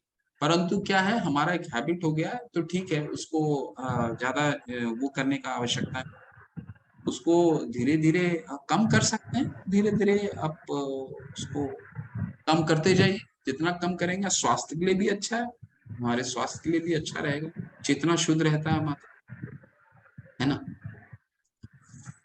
जी प्रभु जी, धन्यवाद प्रभु जी। डॉक्टर प्रीति मिश्रा माता जी, हरे कृष्णा माता। हरे कृष्ण प्रभु जी। मुझे एक श्लोक है, उसका मतलब नहीं समझ में आ रहा था। बोलिए। यज्ञ के निमित्त किए जाने वाले कर्मों से अतिरिक्त दूसरे कर्मों में लगा हुआ ही यह मनुष्य समुदाय कर्मों से बंधता है। इसलिए हे अर्जुन, तू आसक्ति से रहित होकर उस यज्ञ के निमित्त ही भली भांति कर्तव्य कर्म कर। और दूसरा ये वाला था, यज्ञ से बचे हुए अन्न को खाने वाले श्रेष्ठ पुरुष सब पापों से मुक्त हो जाते हैं, और जो पापी लोग अपना शरीर पोषण करने के लिए ही अन्न पकाते हैं, वे पाप को ही खाते हैं। ये तो हमने पढ़ा था माता जी आज, यज्ञ शिष्टानि संतो मुच्यन्ते सर्वकिल विषय, यानी तो यज्ञ से बचे हुए अन्न का मतलब क्या हुआ? किस चीज का मतलब माता जी? यज्ञ से बचे हुए अन्न। हाँ हाँ, यज्ञ से बचे हुए अन्न का मतलब होता है माता जी, जो हम भोजन भगवान को अर्पित करते हैं, भगवान उसको ग्रहण करते हैं ना, फिर वो उसका हम प्रसाद के रूप में जो खाते हैं, वो बचा हुआ बोला जाता है, यज्ञ का बचा हुआ भोजन बोला, जो प्रसाद है वो यज्ञ का बचा हुआ फूड है। अच्छा, और यज्ञ के निमित्त किए जाने वाले कर्मों से अतिरिक्त दूसरे कर्मों में लगा हुआ, इसका क्या मतलब है? हाँ, इसका मतलब ये हुआ माता कि जो भी काम हम भगवान की प्रसन्न, ये कर्म हमें से कैसे करना है, तो कर्म हमें, जैसे मैंने आज श्लोक पढ़ा था ना, यज्ञार्थार्थ कर्मणो अन्यत्र। हाँ, कोई भी कर्म अगर हम भगवान की प्रसन्नता के लिए करते हैं, तो हम प्रसन्न रहेंगे, नहीं तो हमें वो कर्म बंधन में हम बंधेंगे। तो अर्जुन को वही समझा रहे हैं कि तुम जो कर्म कर रहे, तुम मेरी प्रसन्नता के लिए करो कर्म, यानी मेरी प्रसन्नता क्या है, युद्ध करना। अगर तुम युद्ध से विमुख हो रहे हो, तो तुम कर्म के बंधन में फंसोगे। ठीक, एक चीज और मुझे, ये यज्ञ किस चीज के लिए कहा जा रहा है? यज्ञ कर्म जो है, हाँ, वो क्या चीज को बोलते हैं? बिल्कुल बिल्कुल, बहुत सुंदर बहुत सुंदर। कर्म को भी यज्ञ, कर्म को ही यज्ञ बोला जाता है माता जी। कोई भी कर्म अगर हम शास्त्रों के अनुसार किया जाता है, हम क्या समझते हैं यज्ञ, कि जो हवन और यज्ञ है उसको हम यज्ञ समझ रहे हैं, लेकिन शास्त्र में यज्ञ क्या क्या मतलब है, कि कोई भी कर्म जो हम भगवान के लिए करते हैं उसे यज्ञ बोलते हैं।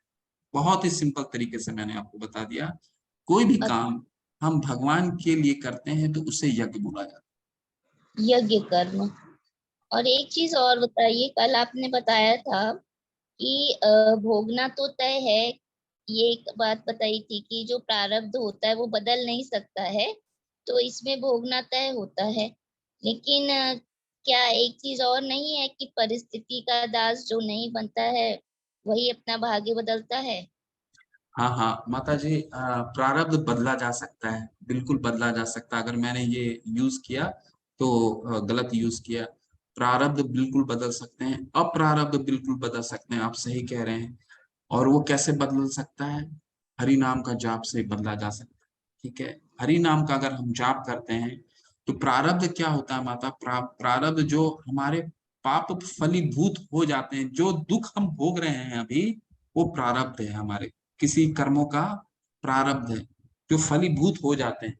इसको भी हम रोक सकते हैं अगर हम हरि नाम का जाप करते हैं।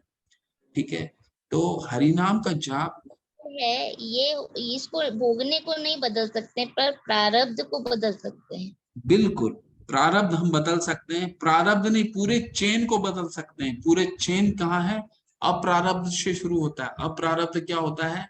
जहां हमारी पाप जो है वो अभी बैंक बैलेंस में संकुचित हुई है, अभी वो फ्रूटिफाई नहीं हुआ है। फ्रूटिफाई कब होता है? जब हम दुख भोगते हैं तो फ्रूटिफाई हो गया, यानी वो प्रारब्ध हो गया। परंतु ये ऑलरेडी जब बैलेंस रहता है, बैंक बैलेंस में बंधा रहता है, तो उसे अप्रारब्ध बोलते हैं। अगर हम हरि का नाम का जाप करते हैं तो अप्रारब्ध लेवल में ही हम उसे काट देते हैं, ताकि वो फ्रूटिफाई ही नहीं हो सके। ठीक है, इसलिए हरि का नाम जो है, हरि नाम का जप जो है, वो बहुत हर एक स्टेज को काटता है माता। अच्छा, एक चीज और बता दीजिए, राग और द्वेष में अंतर क्या होता है? राग द्वेष का अंतर ये हुआ, अभी मेरा लेवल 2 में एक प्रश्न आया था, बहुत सुंदर प्रश्न है माता। अब जैसे कोई ऑफिस है, अब इस ऑफिस में मैं बहुत महत्वाकांक्षी हूँ और मुझे प्रमोशन चाहिए। ठीक है, तो ये हो गया मेरा राग, मुझे किसी भी हाल में प्रमोशन चाहिए, ये हो गया राग। और द्वेष क्या हुआ कि मेरे उस ऑफिस में मेरे कई कलीग भी होंगे जो मेरे ही तरह एफिशिएंट होंगे और वो भी प्रमोशन चाहते हैं। ठीक है, तो उनको देख करके मुझे जो द्वेष आता है एक ही राग को लेकर के, तो वो द्वेष हो गया। मतलब राग क्या हुआ, मेरा प्रमोशन हो गया, जो एक चीज में हम उसके बिना मेरा चलेगा ही नहीं। ठीक है, क्योंकि घर में भी हम आएंगे तो हम परेशान रहेंगे, मिलेगा नहीं मिलेगा, मिलेगा नहीं मिलेगा। और द्वेष हम किसको कहते हैं? जो हम करते हैं कि कहीं इसको तो नहीं मिल जाएगा, कहीं इससे तो नहीं मिल जाएगा, इससे क्यों मिलेगा, ये मेरे से तो कम काम किया, इसने तो ये द्वेष हो गया। अपने अपने जो कोलीग के हो गया, एक उदाहरण के रूप में, मैं सिंपल उदाहरण के रूप में आपको समझाया। ठीक है, तो ये द्वेष हो गया और राग आपका प्रमोशन। एक बार, यज्ञ कर्म जो भगवान के लिए कर्म करते हैं जी, भगवान की खुशी के लिए जो कर्म होता है, भगवान की खुशी के लिए जो कर्म करते हैं, भगवान की जिस कर्म से भगवान खुश होते हैं या जिस कर्म से हम भगवान की सेवा करते हैं। अच्छा, ठीक ठीक है प्रभु, धन्यवाद। हरे कृष्ण। हरे कृष्णा पायल माता जी। हरे कृष्णा प्रभु जी।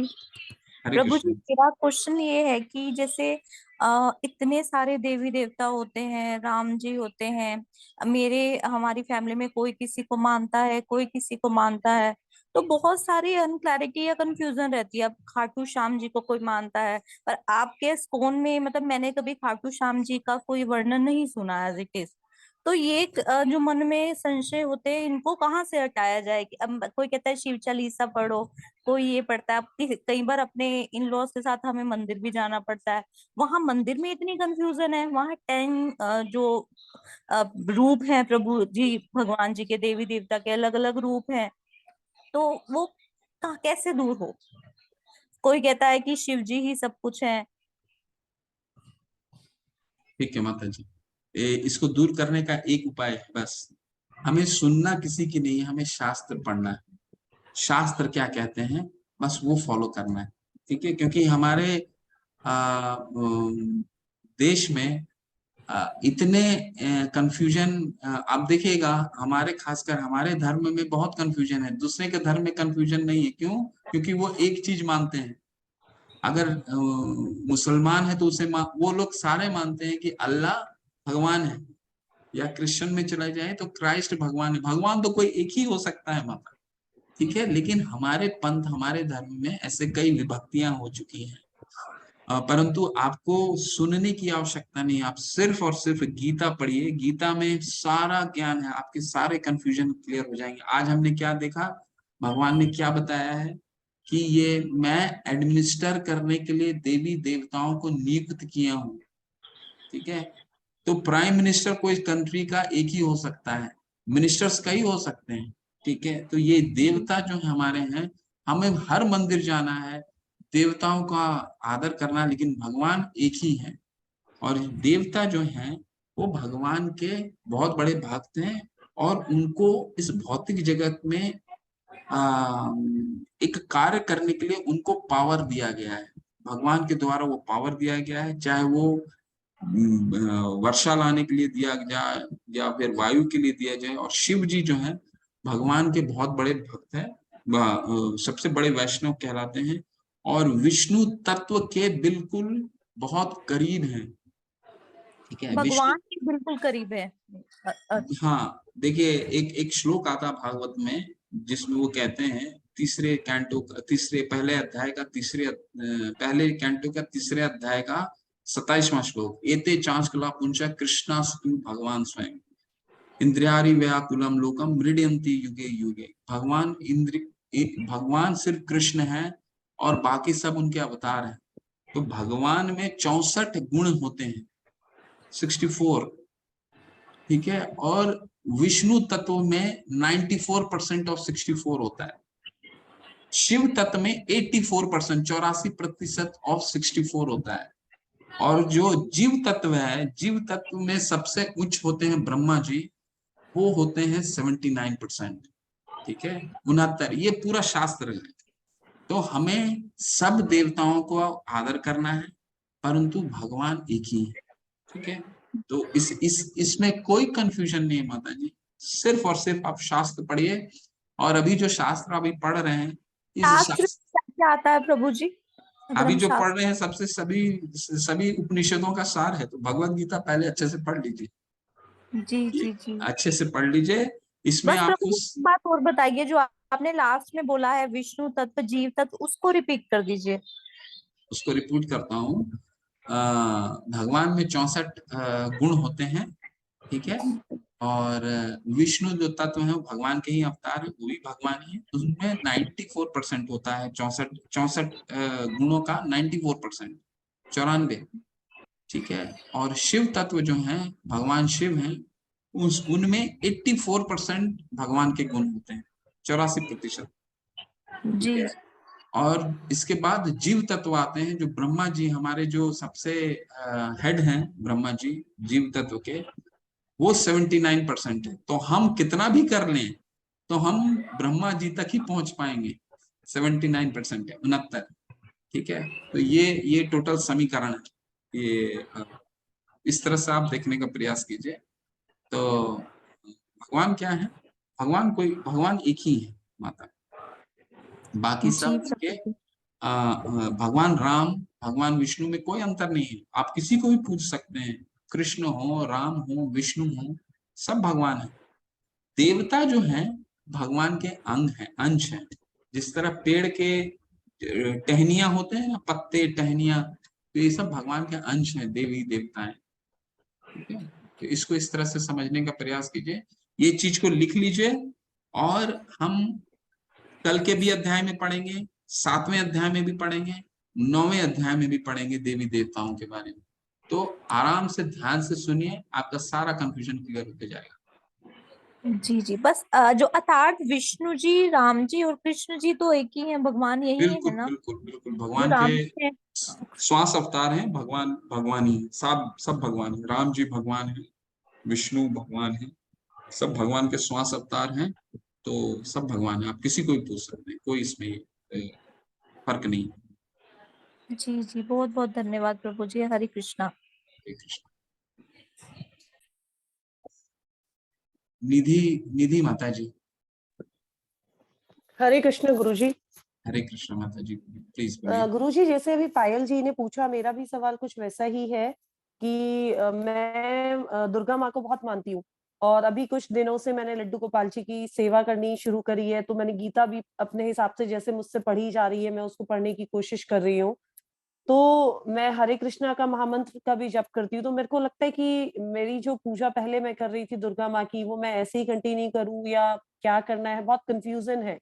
तो एक थोड़ा सा तो मेरे को भी आपने पायल जी को बताया तो समझ में आया है कि राम जी और ये विष्णु भगवान और कृष्ण भगवान ही भगवान है। तो क्या माँ दुर्गा वगैरह देवी देवताओं में आते हैं? आपको आप अनम्यूट रहिए अभी। आपको एक चीज पूछता हूँ। एक पेड़ है, पेड़ के जड़ में अगर आप पानी देते हैं तो क्या सारा पेड़ के सभी अंग पोषित होंगे या नहीं होंगे? सभी होंगे। आपको क्या अलग अलग से पत्तों को अगर पोषण देना तो अलग से पत्तों को पानी डालने की आवश्यकता पड़ेगी? नहीं नहीं। तो मैं उदाहरण इसलिए दिया क्योंकि ये उदाहरण भागवतम में आता है। अगर हम भगवान की पूजा करते हैं तो सभी देवी देवताओं जो एक पेड़ है, भगवान जड़ हैं अगर पेड़ के, तो अगर हाँ हम जी। भगवान की पूजा करते हैं तो सभी देवी देवताओं की स्वतः पूजा हो जाती है। क्यों? क्योंकि भगवान के बहुत बड़े सभी भक्त हैं, बहुत खुश होते हैं। हम देवी देवताओं की पूजा कर सकते हैं, लेकिन देवी देवताओं से कुछ भौतिक चीजें नहीं मांगिए। हमें क्या मांगना है? भगवान की भक्ति मांगनी है। तो आप दुर्गा माँ की पूजा करते हैं, करिए, कोई प्रॉब्लम नहीं। लेकिन अगर भगवान की पूजा करते हैं तो स्वतः ही माँ देवी दुर्गा की पूजा हो जाती है। माँ दुर्गा तो कौन है? माँ दुर्गा तो विष्णु जी की अर्धांगिनी है। तो स्वतः ही वो तो खुश हो जाते हैं कि भगवान की पूजा करती हैं। वो तो स्वतः ही भगवान की पूजा करती हैं और त्रिशूल लेकर के चलती हैं, हमें त्रैताप दिखाती हैं कि देखो ये 3 ताप है, आध्यात्मिक, अधिभौतिक, अधिदैविक। तुम इससे डरो और भगवान के धाम जाओ जहाँ भगवान बैठे हैं। वो तो खुद ही हमारे को भगवान की तरफ लेके जाना चाहते हैं, उनका तो उद्देश्य है। तो आप हाँ भगवान की जी। पूजा करेंगे तो सभी देवी देवताओं को स्वतः ही पूजा हो जाती है, सब खुश हो जाते हैं। तो अच्छा इस गुरुजी, मेरा एक और सवाल था, ये तो मुझे बिल्कुल क्लियर हो गया है। दूसरी चीज ये, जैसे कि हम हरे कृष्णा का ये नाम लेते हैं, तो दिन में मैं ऐसा नहीं कि मैं बैठ के पूरी प्रॉपर माला करती हूँ, क्योंकि मैं अभी तक तो स्कूल भी जा रही थी, मतलब जॉब भी करती हूँ, और इस वजह से ये टाइम इतना नहीं मिल पाता कि मैं पूरे टाइम प्रॉपरली बैठ के माला कर पाऊँ। तो मैं, जब मेरे को याद आ जाता है, तो मैं एक आधा मंत्र का बोल लेती हूँ, फिर काम में लग जाती हूँ। तो क्या ये सही तरीका है या नहीं, हम मेरे को बैठ के प्रॉपरली टाइम निकाल के ही माला करनी होगी? माता आपसे रिक्वेस्ट है, ये जितना माला करना है आपको, चाहे आपको 10 मिनट मिलता हो, 5 मिनट मिलता हो, हम अगर 10 या 20 मिनट तो निकाल ही सकते हैं समय का, हाँ जी। तो 10 मिनट भी मिलता हो, आप एक माला बैठ के पूर्ण रूप से ध्यान से कीजिए। चाहे एक माला करते हैं, 10 मिनट हाँ निकाल जी। सकते हैं हम अपने लिए। हाँ जी। तो हाँ जी। तोड़ तोड़ के मत कीजिए।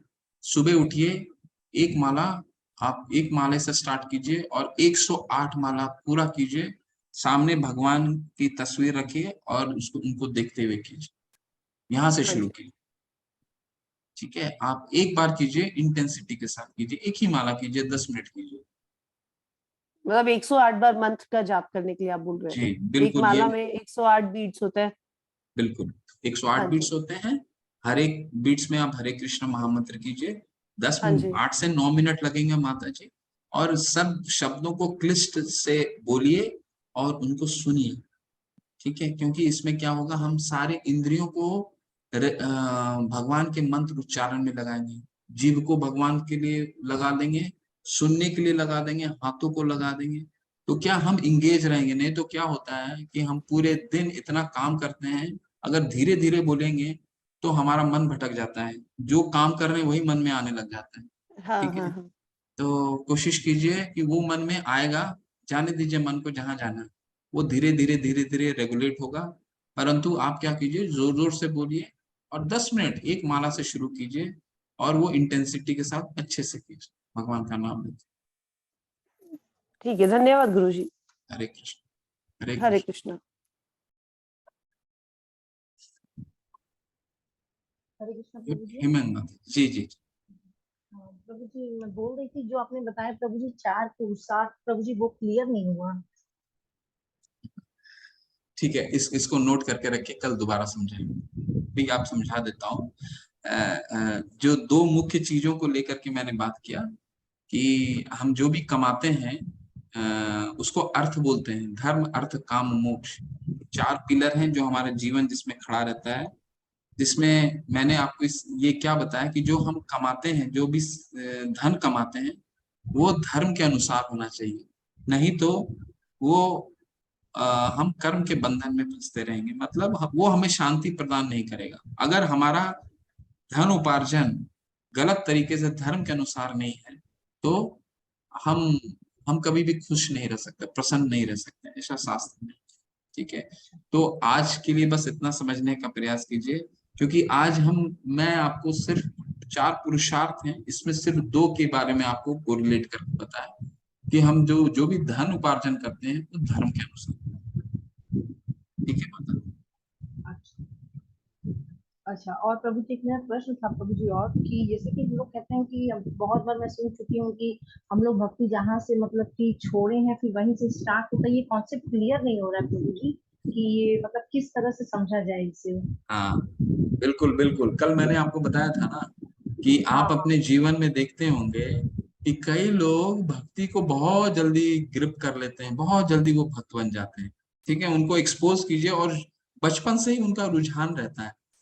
आप अपने जीवन में कई लोगों को ऐसा मिले होंगे कि उनका रुझान बहुत रहता है भगवान की तरफ, है ना। तो ये रुझान कैसे आता है? ये रुझान ऐसे आता है कि पूर्व जन्म में उन्होंने जरूर कुछ भगवान की भक्ति करी होगी जो कहीं ना कहीं इनकम्प्लीट रह गई किसी वजह से, या उनकी मृत्यु हो गई होगी, या किसी तरह से वो उन्होंने भक्ति छोड़ दी होगी। तो अगले जन्म में वो वहीं से शुरू करते हैं जहां से उनकी भक्ति खत्म होती है। ठीक है, जैसे हम भौतिक जगत में क्या है, हर चीज हमको नए तरीके से शुरू करनी पड़ती है। ठीक है, अगले जन्म में हम यही मान लीजिए हमने ग्रेजुएशन किया है, तो अगले जन्म में हम पोस्ट ग्रेजुएशन से स्टार्ट नहीं करेंगे, हमने शुरू से जीवन स्टार्ट करना होगा अगर हमें मनुष्य जीवन मिलता है तो। परंतु आध्यात्मिक में क्या है कि आपने जहां से पुराना छोड़ा है वहीं से आप स्टार्ट करेंगे। ठीक है, मान लीजिए 0 से 10 है, 10 में आपने स्टार्ट करा है तो आप 11 से शुरू करेंगे।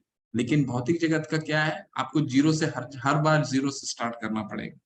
इसीलिए आप देखते होंगे कुछ कुछ लोग बहुत जल्दी भगवान की इंक्लाइन हो जाते हैं, बहुत जल्दी हो जाते हैं इंक्लाइन, और उनकी इंटेंसिटी भी बहुत होती है। आप खुद ये नोटिस करेंगे, आप आसपास कहीं दूर जाने की आवश्यकता नहीं है, अपने आसपास आप इस चीज को ऑब्जर्व कर सकते हैं, है ना माता। और किसका प्रश्न है? अंतिम प्रश्न लूंगा, और किसी का कोई बच जाता है तो कल कीजिएगा। ठीक है, सरिता माता जी, हरे कृष्ण।